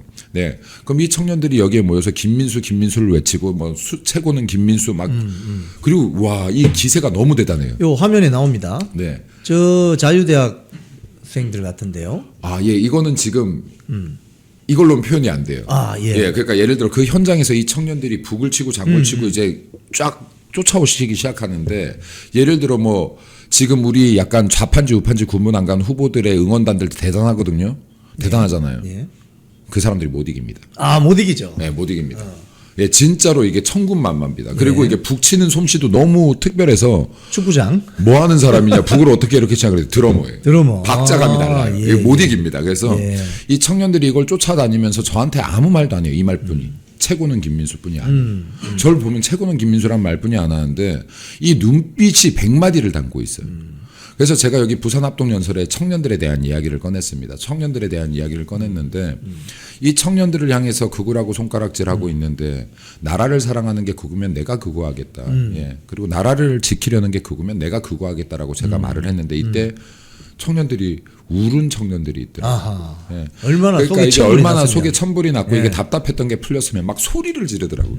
근데 이게 이 청년들이 김민수를 지지하는 이 힘에서 끝나는 게 아니라, 이 친구들은 제 입을 통해서 자신들의 생각을 투영하고 있다고 생각합니다. 그렇죠. 그리고 제가 정말로 최고위원이 된다면 이 청년들의 목소리를 더 크게 울려주는 스피커 역할이 돼야겠구나라는 생각을 해요. 그래서 당내에도 이 청년들의 목소리가 들리고, 대한민국에도 이 청년들의 목소리가 들리게 하고, 이 청년들의 성장의 발판이 우리 보수정당이 되어줘야 되는 것인데, 보수정당이 이들의 힘이 되어줘야 되는 것이고, 이들이 더 꿈을 펼칠 수 있는 대한민국 만들어줘야 되는 것이고, 이들이 성장할 수 있는 디딤돌이 돼주는 역할을 우리가 해야 되지 않겠습니까? 민주당이 아니라. 그래서 제가 그 부산 합동연설에선 이런 말로 마무리했었는데요. 우리 당이 내밀어주지 못한 손, 저 김민수가 내밉니다. 청년 여러분들께 이 말씀을 드렸는데, 이 말 때문인지 더 많은 청년들이 지금 곳곳에서 지지 선언을 해주고 있는 것 같습니다. 이 사진 보니까 그런 거 있잖아요. 이 선거 운동 하다 보면은 시장 한켠에서 외롭게 상추를 팔고 있거나, 외롭게 신발을 팔고 있는 그런 할머니들 손을 잡고 그 지역의 사투리를 쓰면서 어머니 별일 없습니까? 그래서 한참 앉아서 이야기를 들어주는 그런 정치인을 청년들이 원하는 거 아니에요? 그럼요. 그러니까 이게 저는 예를 들어서 우리나라 정치인들은 그 쇼만 하려 그래요. 그 사진 한 컷만 찍고 이러시려 그럽니다. 그게 아니라 방금 선배님 말씀하셨던 것처럼 진짜로 가서 아즈메요 별일 없는겨 하면 이게 뭐 이 얘기 저 얘기 할 거 아니에요. 자식 얘기도 하고. 근데 이게 정치인들이 통상 시간이 급하니까 악수만 하고 사진 찍고 일어나야 되거든요. 그렇죠. 근데 거기에서 주저앉아서 들어줄 수 있는 사람이 진짜 정치인이다. 맞습니다. 네, 거기서 주저앉아서 이게 뒷 일정이 좀 바빠도 주저앉아. 그래서 제가 이게 여기도 여기 청년들도 저랑 가다 보면은 막 급하니까 막 여기 옆에서 사진 찍자 뭐 아니면 붙잡고 얘기하면 아 조금 있다가 막 이러는 경우들이 많아요. 근데 저도 뒷시간이 진짜 급하면 어쩔 수 없지만은 못 끊게 하거든요, 이거를. 저는 이제 끊지 말라고 합니다. 이거 끊지 마라. 그리고 진짜로 안 되는 경우는 명함을 드려요. 명함 드려서 연락을 주셔서 다시 한번 얘기를 하자라고 하는데. 근데 이게 모든 분들 한 분 한 분 얘기를 다 듣는 건 사실 물리적 시간 때문에 한계는 있어요. 그럼에도 불구하고 내가 들으려고 노력하면 이게 한 명의 목소리가 안일확률이 높다.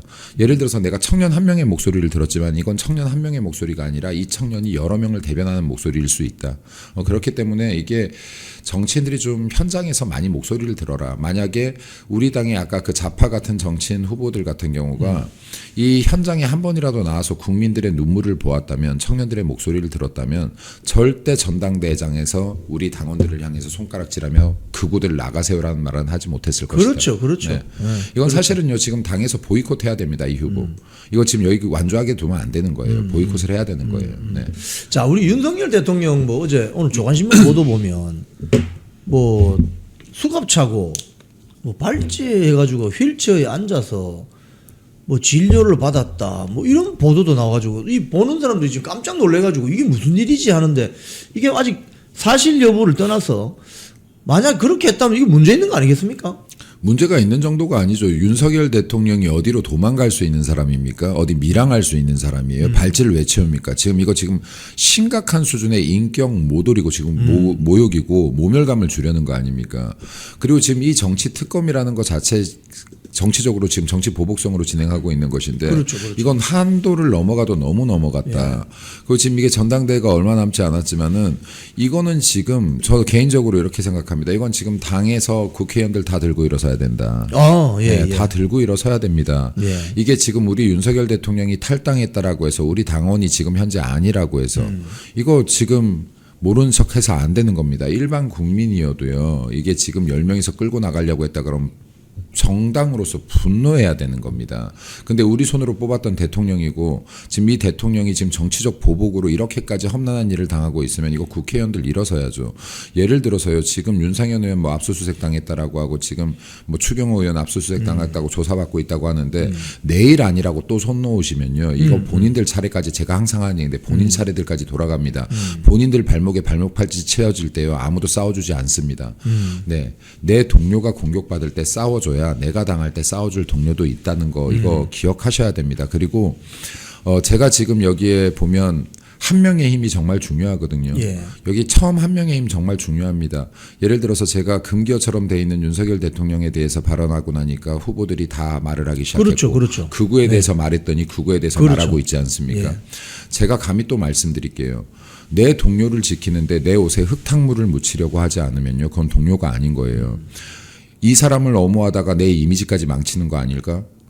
이 사람 죄가 있는지 없는지 몰라요. 무죄 추정의 원칙이 있어요. 그럼 우리가 동료라면 다른 사람은 몰라도 이 사람이 무죄일 거라고 믿고 싸워줘야 되는 거 아닙니까? 무죄 추정의 원칙이 헌법에 보장돼 있잖아요. 예를 들어서 이영풍 우리 선배님이 누군가한테 모략을 당해서 공격받고 있다면 누군가는 그럴 거예요. 저기에 끼어들지 마라. 괜히 나까지 이미지 안 좋아진다.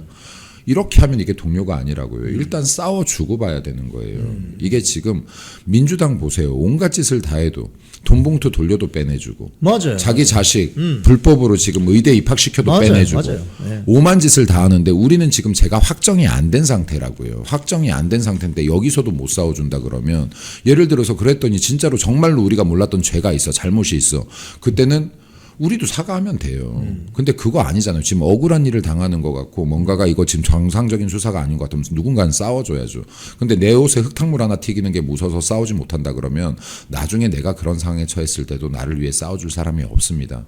그래서 우리 당이 진짜 이럴 때 같이 싸워준다면 진짜 큰 의리, 개인 간의 사적인 의리를 제가 말하는 의리는 사적 의리를 얘기하는 게 아닙니다. 여기에 대의와 뜻을 같이 하는 이런 의리가 있는 집단이 될 것이고 이 의리가 뭉쳐질 때 우리 보수 정당이 강해질 수 있다는 말씀도 좀 드리고 싶습니다. 지금 김민수 후보님 같은 경우에 저희들이 이런 여론조사나 전체적인 전당대회 분위기를 보면 최고위원들 중에서 가장 표를 많이 받지 않을까 그런 전망을 해봅니다. 그래서 표를 가장 많이 받기 때문에 수석 최고위원이 되거든요. 발언의 무게감이 더 세지는 겁니다. 만약에 수석 최고위원 되면 하고 싶은 건 첫 번째가 뭡니까? 일단은 그 말씀을 드리기 전에 수석 최고위원 제가 이게 지금 이제 그저께부터 좀 불안한데 인터넷이나 유튜버 뭐 SNS에서 김민수는 자력으로 될 수 있는 사람이다.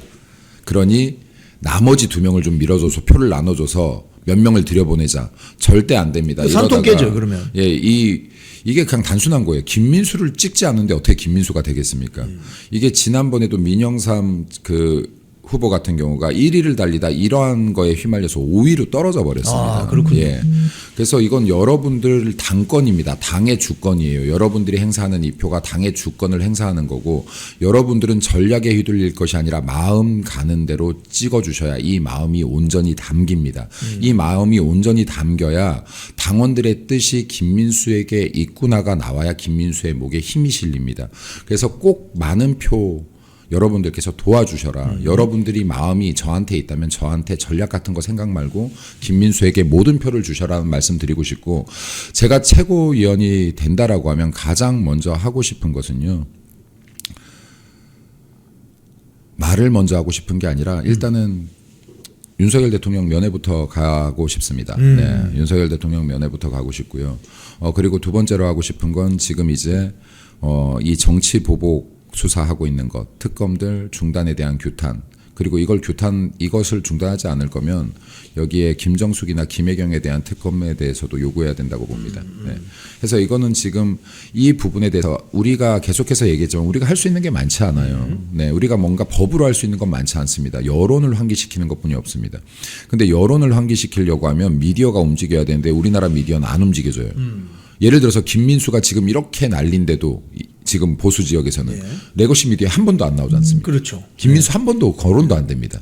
자, 레거시 미디어는 우리 쪽을 반영해주지 않습니다. 어차피.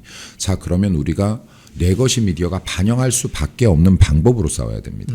지금 여기에서 당사에 앉아서 쏙닥쏙닥 하면서 여기에서 기자회견이나 한다고 나가지 않는다는 거예요. 그렇죠. 우리의 의견이 안 나갑니다. 그렇죠. 그럼 우리의 의견이 이거는 레거시가 안 실을 수 없게끔 싸워야지 우리 지지자를 넘어서 국민들이 알게 된다. 국민이 알아야 여론이 움직인다. 네, 그럼 전체 여론을 움직이려고 하면 싸우는 방식을 바꿔야 된다. 이런 말씀을 드리고 싶고 이 부분에 대해서 제가 계속해서 얘기하지만 김민수가 들어가면 싸움의 방식이 바뀌게 될 겁니다. 네, 지금처럼 안일하게 앉아서 싸우는 일은 없을 겁니다. 네. 여러분 최고위원은 2표를 행사하는데 여기 댓글이 쭉 올라옵니다. 어떻게 2표를 행사할까? 닥치고 1번은 김민수입니다. 맞습니다. 네. 그렇게 해야 당선이 되는 것이지. 맞습니다. 아, 저기 인기 좋은 것 같으니까 전략적으로 다른 사람도 하나 넣자. 이러면 그 사람 떨어져요. 지난번에 그 민영삼 최고위원 후보자가 그렇게 된 겁니다. 맞습니다. 여러분, 당대표 1표, 최고위원 2표, 청년 최고 1표인데 최고위원 2표 1번은 닥치고 김민수. 이렇게 지금 맞습니다. 네. 저의 주장이 아니고 여기 그렇게 말씀을 하십니다. 지금 댓글에서. 저도 조금 공감이 되지만 여러분들이 그렇게 말씀하십니다. 투표하는 방법 아시겠죠? 자, 20일 날, 21일 날 그게 뭐 온다면서요? 네네, 그렇게 알고 있습니다. 지금 여기 당원분들께 아마 이렇게 문자로 투표를 할 수 있게 가고 다음 날은 ARS 전화가 가는 것 같은데 여기에 본인들의 뜻을 다 담아 주십시오. 이게 레거시도 방송을 안 할 수 없을 정도로 뜻을 담아 주십시오. 네.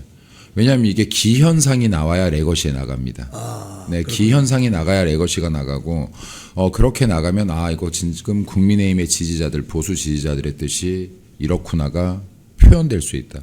그걸 표현할 수 있는 사람 결과 자체가 그게 표현되는 사람은 저 김민수 한 명이라고 생각합니다. 네. 자, 여러분 20날, 21, 20날, 21, 21일 날 한 번은 문자로 오고 한 번은 전화가 온대요. 그럼 어차피 문자가 와도 여러분 손가락을 움직이셔야 됩니다. 전화가 와도 ARS 듣고 또 누르셔야 됩니다. 그때 당대표 한 번, 최고위원 2표, 청년 최고 1표. 그러니까 4번의 표를 행사하시는데 우리 김민수 후보님은 최고위원 출마자입니다. 그러니까 닥치고 일단 김민수 찍고 그 다음으로 간다. 이렇게 하라고 지금 댓글이 올라오고 있습니다. 제 이야기가 아닙니다. 댓글이 올라오고 있습니다.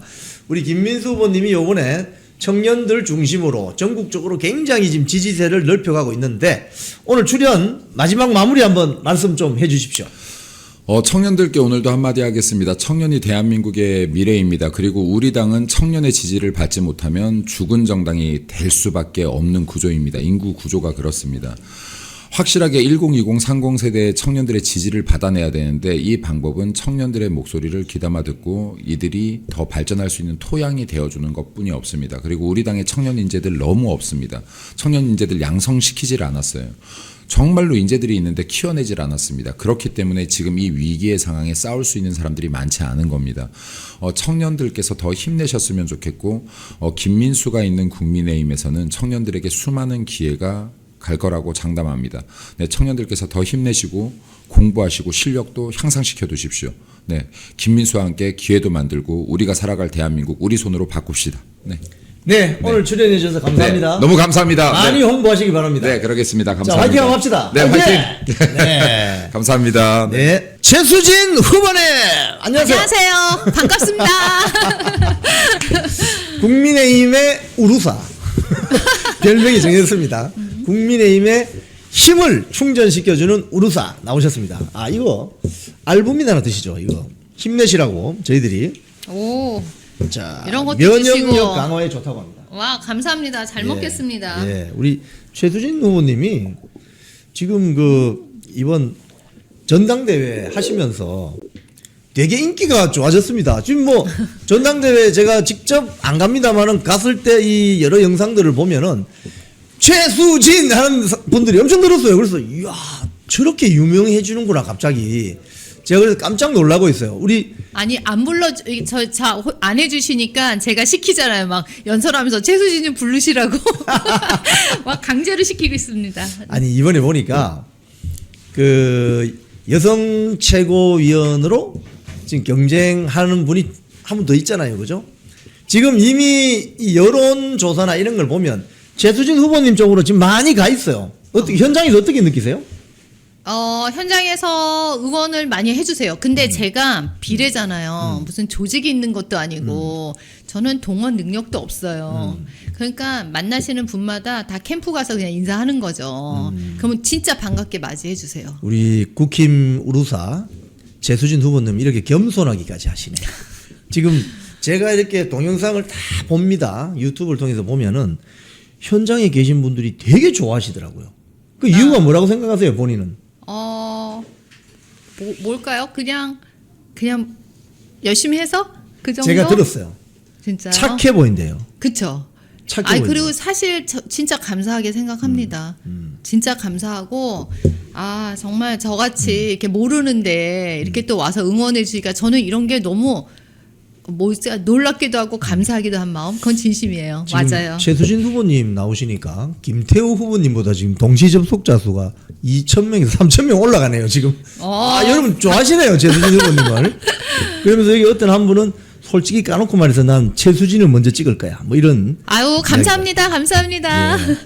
자, 지금 뭐 오늘 8.15 광복절인데 뭐 총통 대관식이라고 비판받기도 하고 국민임명식이 오늘 광화문에서 있는 모양인데 이재명 대통령 여기 바로 앞에 앉아있으면 무슨 이야기 하고 싶습니까? 황제 취임식 이런 거 하지 말고 빨리 재판장 가라고. 재판부터 받으세요. 정말 너무 분노하고 있습니다. 왜냐하면 본인 아마 범죄 사실이 제일 많을 거예요. 정치가들 중에서. 본인 재판은 말도 안 되고 불소추 특권이 재판받지 말라는 거냐고요. 재판 다 중지시키고 뭐 중지인지 좀 있으면 다 덮어버리겠지만 그런 거 해놓고 8.15 사면 80주년에 어떻게 조국하고 윤미향을 내보냅니까? 상식이 안 통하는 진짜 이해할 수 없는 부분이고요. 지금 윤미향은 더 중요한 거 이번에 위안부 할머니들 돈 다 지가 해먹고 지가 먹을 거 다 사 먹고 그 뭐 김혜경 여사나 삐까삐까 해요 다 남의 돈 떼먹어가지고 정부 돈 가지고 그런 사람이 다 해놓고 어떻게 그것도 광복절에 뭐 자유민주주의를 지키고 뭐 국가를 지키고 순국 선열에 대해서 감사하고 아 정말 말이 안 앞뒤가 안 맞아 앞뒤가요. 특히 윤미향 같은 경우에 일본의 그 조총련 행사장에 갔었거든요. 관동 대지진 뭐 백주기.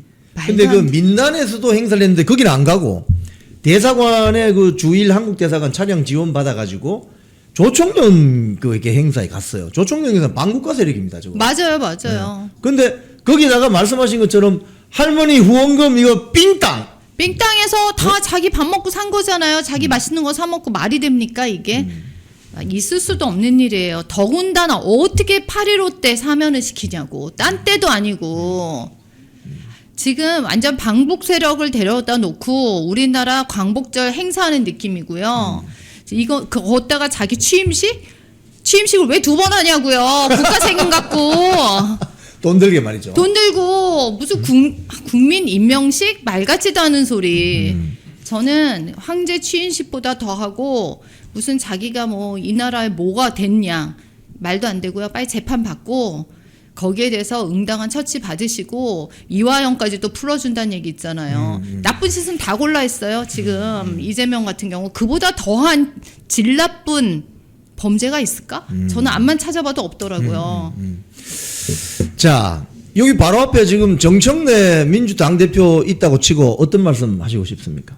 저희랑 악수도 안 한다며요. 진짜. 사람이 아니라서? 우리가 사람이 아닌가 보지. 저는 그냥 사람 취급 안 하는 게 맞다고 생각을 해요. 그리고 암만 당대표가 돼서 본인이 뭐 개딸들에게 잘 보이고 싶고 하지만 정치의 기본이라는 게 있어요. 우리나라는 자유민주주의예요. 본인이 보기 싫다고 꼴 보기 싫다고 우리 당을 해산시킨다? 좀 해산 좀 시켜봐요. 시킬 수 있나?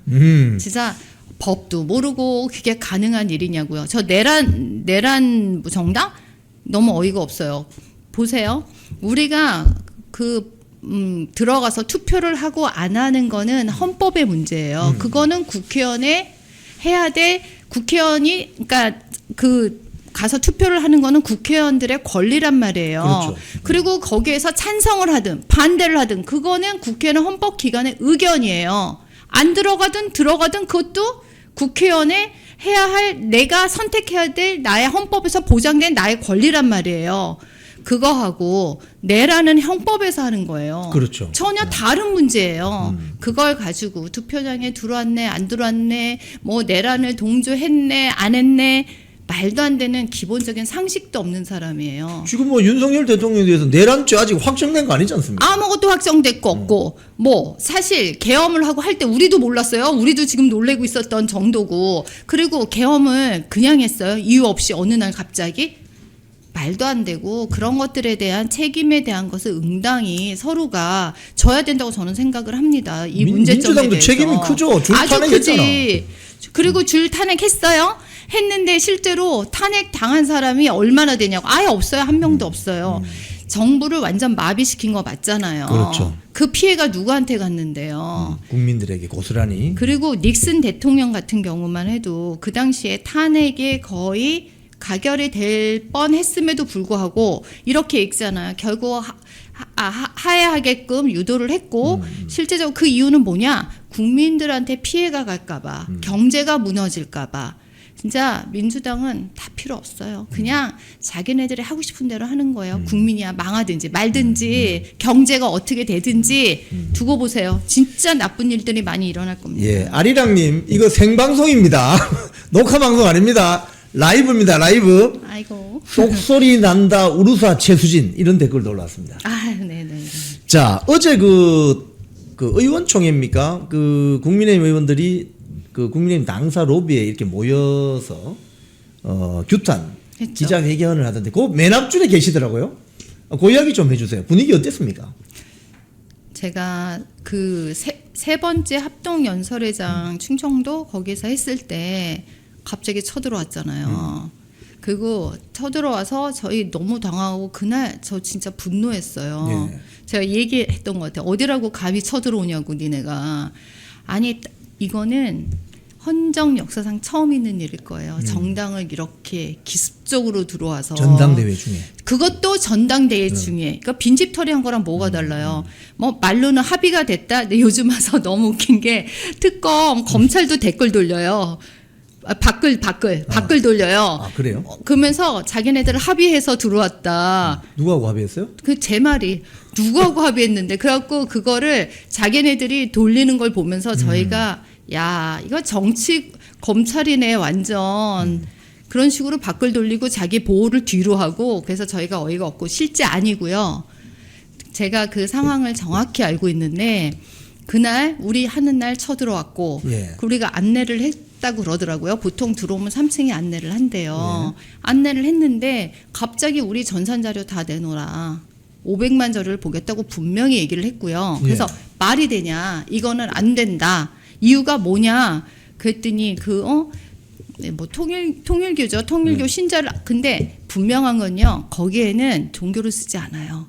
종교 쓰는 난이 없어요. 당원 명부는 종교란이 없잖아요. 종교가 없어요. 그러면 걔네들이 털고자 하는 자료가 뭐냐? 이름, 주민등록번호, 뭐 남녀, 성별 거기 나오겠죠. 그 다음에 주소, 그리고 통장, 계좌번호 우리가 이제 후원하니까 예. 이런 걸 털겠다는데 거기하고 종교하고 무슨 상관이냐고요. 저희 진짜 어이가 없잖아요. 그래서 우리는 못 준다. 우리 거를 왜 줘야 되냐. 그랬는데 얘네들이 그러면 샘플로 니네가 진짜 여기 당원인 것 같은 사람 니네가 뽑아서 주면 우리가 한번 매칭 한번 해보겠다. 아, 그건 대응을 잘한 것 같아요. 그렇죠. 네. 그래서 20명 줬는데 한 명도 안 나잖아. 한 명. 아, 꽝이네, 꽝. 꽝 났네. 그리고 그 전에 몇 명을 대조할 거냐? 그랬더니 처음에는 10,000명 얘기했대요. 아유, 그러다가 10,000명. 무슨 10,000명 누구? 그랬더니 또 150만 명? 그 숫자도 헷갈리고 본인들이 뭘 해야 될지도 몰랐대요. 아하. 그런 상황이었고 그 20명 그거 보면서 나중에 이제 본인들도 궁색하죠. 그거 뭐 말도 안 돼 뭐 자기가 뭐 이것만 뒤지려고 했다 말도 안 되는 얘기고요. 본인들도 거기서 엄청 혼돈이 있었고요. 그래서 저희 그날 하고 열받아서 다 올라왔잖아요. 그래서 상황 다 듣고 그 다음에 그래서 전당대회를 킨텍스 거를 할 수 없이 비도 오고 여러 가지 그래서 이제 저희가 어제 거기서 하게 된 거죠. 저도 당사에서. 그날 그 오후에 킨텍스 일정이 취소되고 그쵸. 중앙 당사에서 이제 변경이 된다 해서 저도 깜짝 놀랐어요.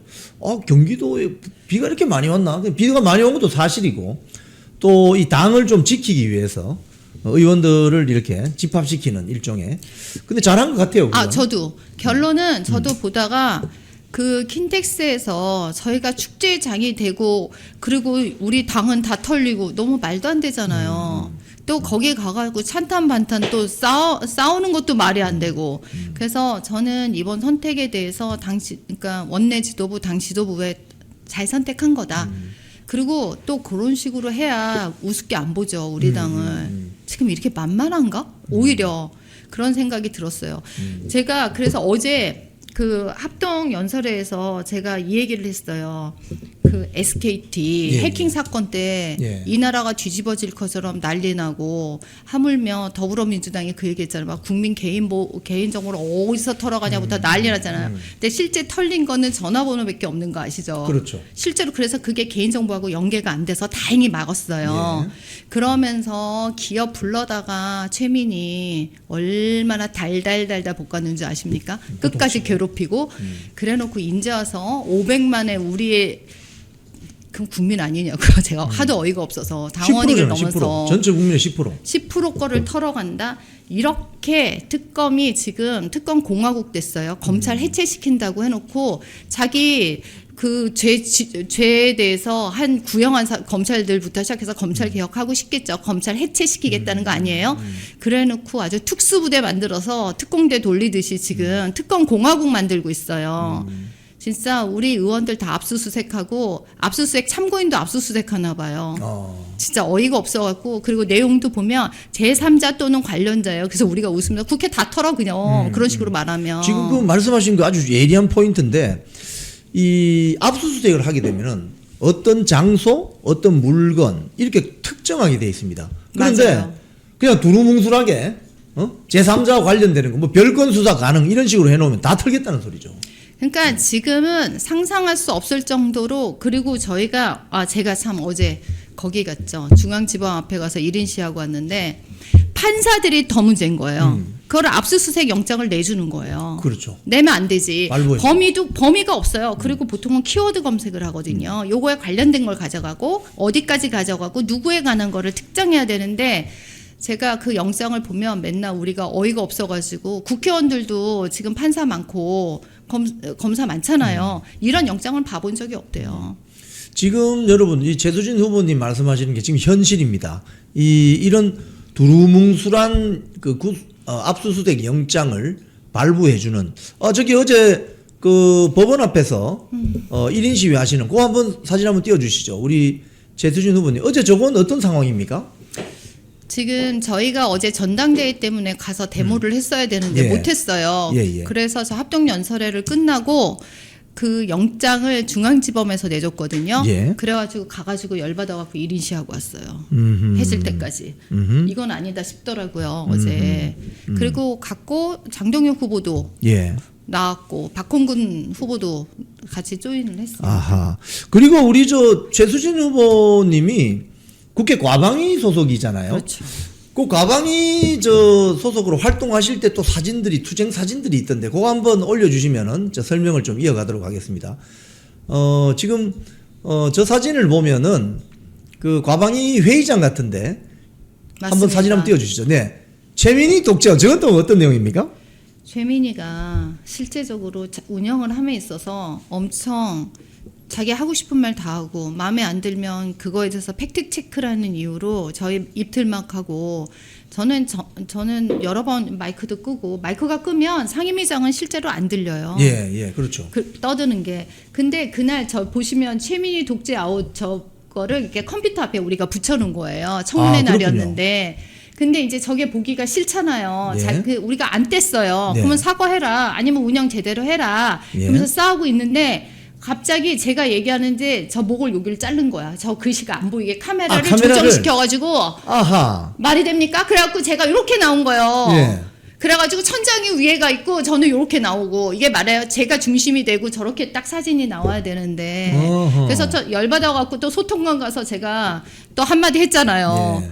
정말 매일 싸워요. 매일 참을 수가 없어요. 하는 집마다. 지금 댓글의 반응은 야 우리 최수진 언니 너무 잘 싸운다. 싸우는 전사가 되어주세요. 이런 댓글들이 많이 올라오고 제가 있습니다. 1년 동안 최민이랑 김현이랑 노종면 의원 엄청 싸우는 거야. 그거 말할 때마다 처음에 제가 이제 뭐 약하게 보일 수 있겠죠. 근데 제가 팩트 진짜 진정한 팩트가 무엇인가 내가 팩트 보여줄게 하면서 팩트로 공격하고 있죠. 지금 국회 가방위에 민주당 쪽은 언론인 출신도 많고 또 이 매운맛 국회의원들이 즐비한데 우리 최수진 후보님이 굉장히 이 성품이나 성정이 굉장히 순하신 분인데 매콤한 맛으로 변했습니다. 그래서 지금 전사가 되어 가시는 그 맞죠? 맞습니다. 제가 정말 어떻게 이렇게 변할 수 있을까? 안 변하지 않고는 거긴 살아날 수가 없는 동네예요. 그래서 제가 요즘 와가지고는 아주 악한 사람한테는 똑같이 대해야겠다. 정말 그런 마음으로 열심히 투쟁하고 있고 또 그런 것들이 저한테 이런 자산이 되지 않았을까. 그런 생각이 우루사 들어요. 최수진 쪼아 주세요. 이런 댓글도 올라오고 있습니다. 자, 우리 그 요번에 방송법 통과됐잖아요. 진짜 분노하지 않을 그거 수가 어떻게 됩니까? 없어요. 방송법 다 통과되면. 지금 방송법 자체를 한다는 거는 국민의 눈과 귀를 가리는 건 확실하고요. 문제는 제가 이제 항상 얘기하는데 이게 이재명 정권에서만의 문제가 아닌 거예요. 영구장악법이야. 민노총의 영구장악법이라고 저는 말씀을 드릴 수가 있어. 왜냐하면 예. 봐요. 그리고 얘는 너무 포장을 잘해. 그 이사진이나 이렇게 선출할 때 예. 숫자를 늘렸잖아요. 많이 15명, 14명씩 늘어났는데 늘어놓은 게 뭐냐? 결국은 각종 민노총의 단체를 포함시킨 거예요. 쉽게 설명하면. 그렇죠? 예. 시민단체, 예. 참여연대 예를 들면 예. 그러면 변호사 이런 사람들을 다 언론에서 좌파 성향을 가진 사람들이 참여하게 돼 있어요. 민병같이. 그렇죠. 네. 다 그런 민변. 그러니까 실제적으로 그들을 위한 세상을 만들어 놓은 게 맞고요. 거기서 의사결정을 하게 다 만들어 놨어요. 그러면 이사는 어떤 사람을 뽑힐까요? 민노총? 당연히 민노총을 뽑히겠죠. 이사진이라는 거는 방송 전체를 결정하는 역할을 하는 그렇죠. 겁니다. 예. 그러면 어떤 사장을 뽑겠죠? 민노총. 민노총 사장을 뽑겠죠. 그다음에 보도본부장, 본부장도 다 허락을 받게 돼 있잖아요. 임명동의제. 임명동의제. 그럼 어떤 사람이 뽑힐까요? 민노총. 다 민노총. 그다음에 편성권 이것도 편성권에 대한 권한도 갖고 있어요. 회사 측과 민노총 5대5 비율로 돼 있는 노사 거 아시죠? 동수. 그러면 누가 어느 성향으로 갈까요? 민노총이죠. 뭐. 그렇죠. 예. 이게 처음부터 끝까지 시청자위원회 민노총으로 가겠죠. 거기서도 뽑으니까 다 거기서 다 뽑아요. 그래서 지금 그냥 판을 아주 그들의 표현에 의하면 아름답게 짜놓은 거죠. 그러면 어떻게 되겠습니까? 여러분이 지금 저희 야당 탄압하는 거조차도 돈 받았다, 뭐 했다, 이거 다 꾸며낸 얘기들이 너무 많아요. 실제적으로 우리 의원님들하고 이렇게 토론을 하고 얘기를 하다 보면 예.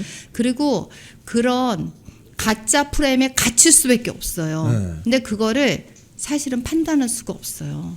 우리들 입장에서는 예. 근거를 우리가 찾으러 다닐 수도 없고. 예. 그럼 보세요. 지금 사법 다 장악했죠. 걷다 방송까지 장악을 해요. 예. 그러면 이제 우리 국민들이 판단할 수 있는 근거가 없어지고 우리 국민들이 정신적으로 그쪽으로 사상에 물들어가는 그런 현상이 나타나요. 정보를 차단하니까. 이러면 지금 우리나라가 저는 공산국가 될 거라고 지금 생각해요. 아. 너무 심각한 문제예요. 예. 너무 사람들이 방송이 어렵고 방송산법 별거 아니잖아요. 그냥 회사 이름이야. KBS, MBC, EBS 다 똑같은 내용이잖아요. 예. 내용 자체는. 예. 그러니까 공영방송 한데 더 나가서 보도 채널까지 지금 막았잖아요. 그럼 YTN, 사실 연합뉴스, 개인 회사인데 그죠? 개인 회사를 가지고 하여튼 민간 방송. 완전 민영이에요. 근데 거기 있는 사람들이 정치권과 손을 잡아서 민노총 있는 사람들이 방송을 장악한 거잖아요. 물론 이거 나중에 헌법이나 이런 데 소송하고 하면 이기긴 하겠지만 그 과정이 진짜 저는 험난하고 어려울 거라고 봅니다. 그러면 자라나는 우리 세대가 어떻게 되겠습니까? 그래서 저는 지금 이거에 대해서 너무 심각하게 생각합니다. 예. 국민들은 정말 관심 갖고 예. 이거에서 얘기하셔야 됩니다. 자, 우리 전당대회 과정에서 우리 최수진 후보님이 사실은 처음에 불과 한 달 전만 하더라도 최수진이라는 사람이 누구지? 나 잘 못 봤는데 이런 반응이 많았어요. 근데 이번 전당대회를 하는 이 한 보름 정도 사이에 최수진이라는 정치인을 저 새롭게 봤다. 많이 유명해지셨는데 돌아다니시면서 저 전당대회 이렇게 뭐 영남권, 뭐 충청, 호남권 어제까지 마지막으로 했는데 우루사 최수진 이런 이야기 들어본 적 있나요? 너무 많이 들었어요. 그래서 제가 웃으면서 그랬어요. 우루사에 나를 기대서 가는구나 지금.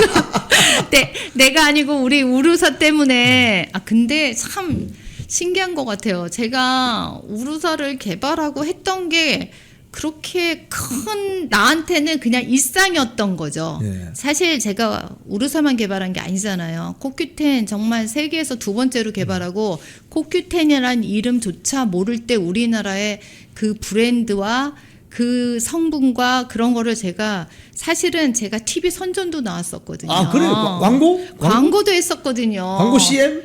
다 했어요. 제가 CF 주인공이었어요. 그래요? 옛날에 이거는 기억나시죠? 불가리스 할 때 불가리스 하면서 그 박사님 나와서 설명하듯이 코큐텐을 우리나라 처음 알릴 때 제가 선전을 했어요. 코큐텐 박사로. 코큐텐은 이런 성분이다 이러면서. 그리고 한 1년 동안 모든 여성 잡지와 신문에 제 이름으로 도배가 됐었어요. 그랬던 코큐텐이었거든요. 근데 이제 우루사는 코큐텐 하고 나서 한 거예요. 다음 작품이었기 그럼 때문에. 원래 코큐텐, 그다음에 우루사. 네, 그 다음에 이제 뭐 여러 가지 신약, 항암제 이런 게 이제 전문의약품 되게 많고요. 뭐 임팩타민, 뭐 비타민 B 뭐 계열도 우리나라 고용량 그것도 있었고. 그래서 그런 일들을 계속 해왔는데, 그러니까 저는 이게 뭐 그냥 당연히 해야 하는 거지 하고서 그게 그렇게 호응이 날 거라고는 상상을 못했어, 상상은. 근데 우리 국회의원님들도 아무도 모르셨다는 거예요. 야, 네가 약을 개발했어. 질문이 하나 올라왔습니다. 코큐텐은 뭐 하는 약이에요? 물어보는데요. 아, 코큐텐은 우리 항산화에서 우리 비타민 C 아시죠? 예. 비타민 C보다 더 좋은 약이라고 그냥 생각하시면 돼요. 약입니까? 그러니까 약이죠. 그러니까 건강- 건강식품, 건강기능식품. 기능식품. 그래서 우리가 나이가 들면 그게 몸에 있는 에너지를 만드는 효소예요. 쉽게 설명하면. 코큐텐이. 코큐텐이. 그러면 우리가 힘이 없어가지고 근육도 빠지고 또 우리 콜레스테롤 약 먹으면 부작용 때문에 이게 근육이 빠져요. 예. 그런 것들을 다 보완해 줄 수 있는 약이고요. 항산화라는 게 우리 세포가 깨져서 생기는 예. 현상들, 노화 현상이잖아요, 일종의. 예. 그러니까 뭐 치매부터 시작해서 우리가 비타민 C도 면역력 키우면서 먹잖아요. 그것처럼 우리 세포의 노화를 막기 위해서 먹는 약으로 너무 많아요. 그러니까 일상적으로 그냥 우리의 건강 유지, 나이 들면 먹는 기본 약, 이 정도 생각하시면 될 것 같아요. 그것도 대웅제약 계실 때. 대웅제약에서 최초로 했죠. 아. 최초로 만들었고 그걸 최초로 허가받았고 완제품까지 그게 몇 년도쯤 되죠? 2000년대 초반이에요. 아, 2000년 초반. 네. 네. 제가 그래서 한 2000년대 초반부터 시작해서 제약업계에서는 진짜 유명했죠. 아, 진짜 완전히 지금 이거하고 비교도 안 될 정도로 유명했어요. 그 당시에. 인플루언서입니다. 네, 우리 네.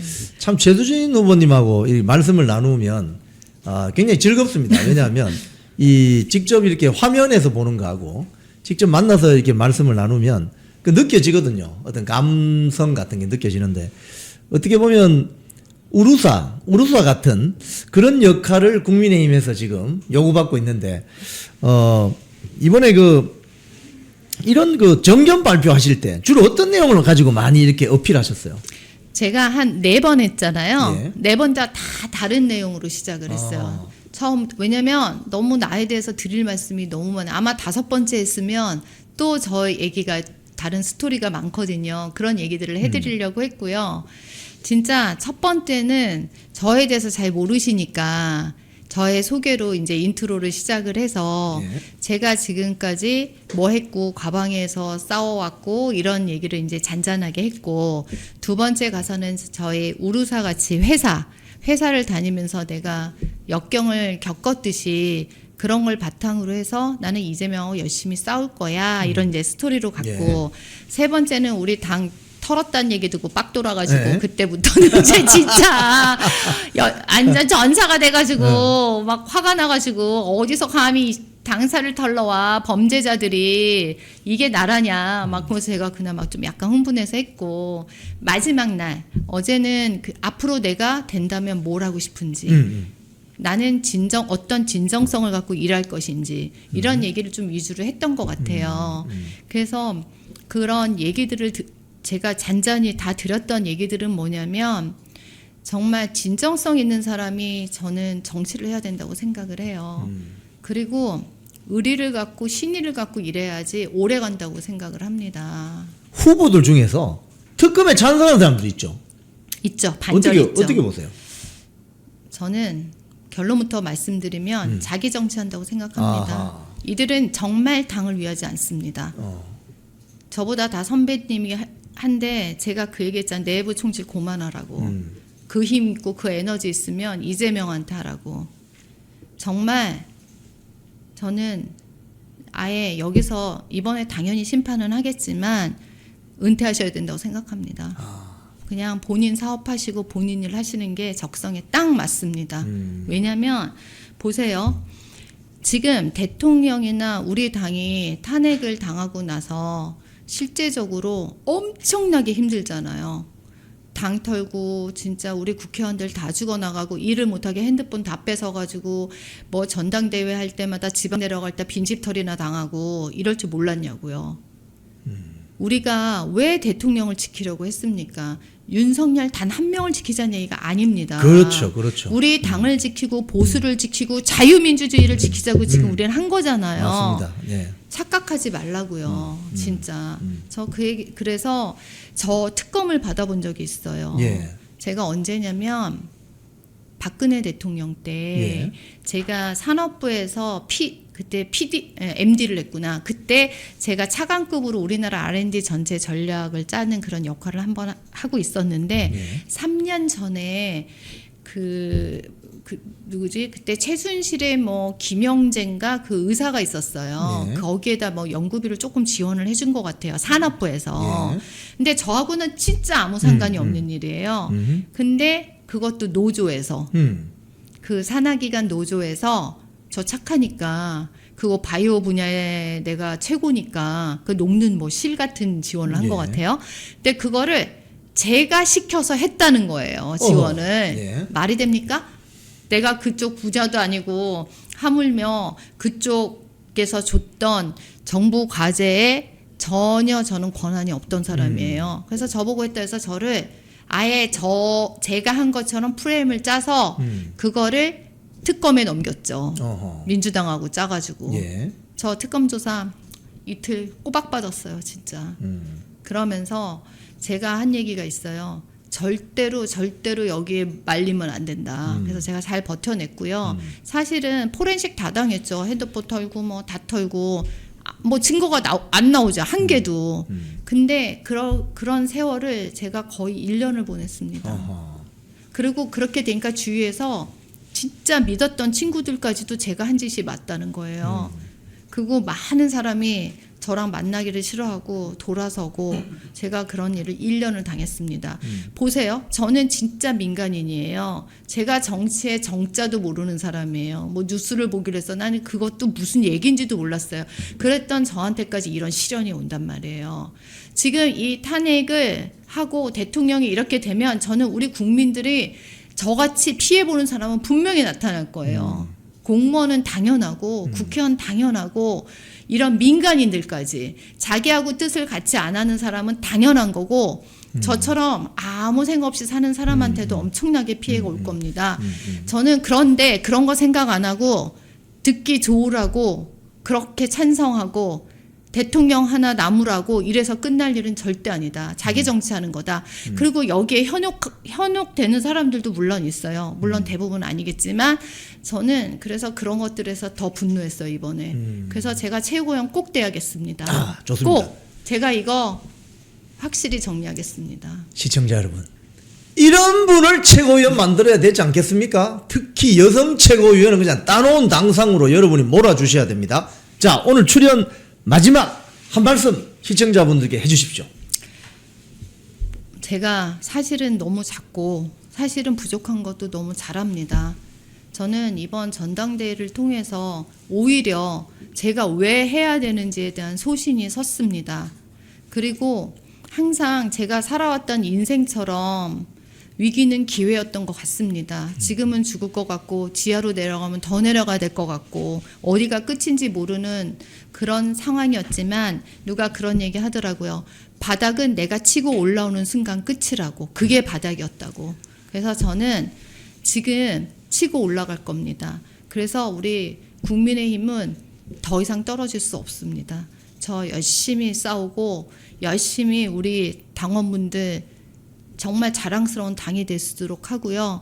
정말 우리 국민들이 사랑하는 당, 옛날 우리의 전통 보수의 당을 꼭 만들 거고요. 선거에서 승리하는 당 정말 만들어 보려고 노력하겠습니다. 여러분 정말 제 손을 잡아주시고 저랑 함께 해주세요. 열심히 하겠습니다. 네, 오늘 출연해 주셔서 감사합니다. 네, 아유 불러주셔서 너무 감사합니다. 멘트가 너무 감동적이라고 아유, 반응되지 감사합니다. 않습니다. 자, 감사합니다. 또 다음 또 방송이나 열심히 싸워주십시오. 감사합니다. 잘 다니던 회사에서 해고됐습니다. 외롭고 힘들었습니다. 내 혼자 이렇게 외톨이가 되는 거 아닌가 걱정이 앞섰습니다. 그런데 하루 이틀 시간이 지나니까 많은 애국 국민들이 찾아와 주셨습니다. 그래서 우리는 승리했습니다. 혼자 가면 외로운 길이지만 같이 가면 즐거운 여정이 됩니다. 나라를 지키고 대한민국 정치 혁신을 바라시는 분들이 계시다면 우잘사 회원에 가입해 주십시오. 우파는 잘 싸워, 우리도 잘 싸워. 우잘사 회원에 가입하시면 나라를 살리고 대한민국 정치를 혁신할 수 있습니다. 우잘사 회원이 되셔서 다 같이 손잡고 즐거운 여정에 동참합시다. 우잘사 화이팅!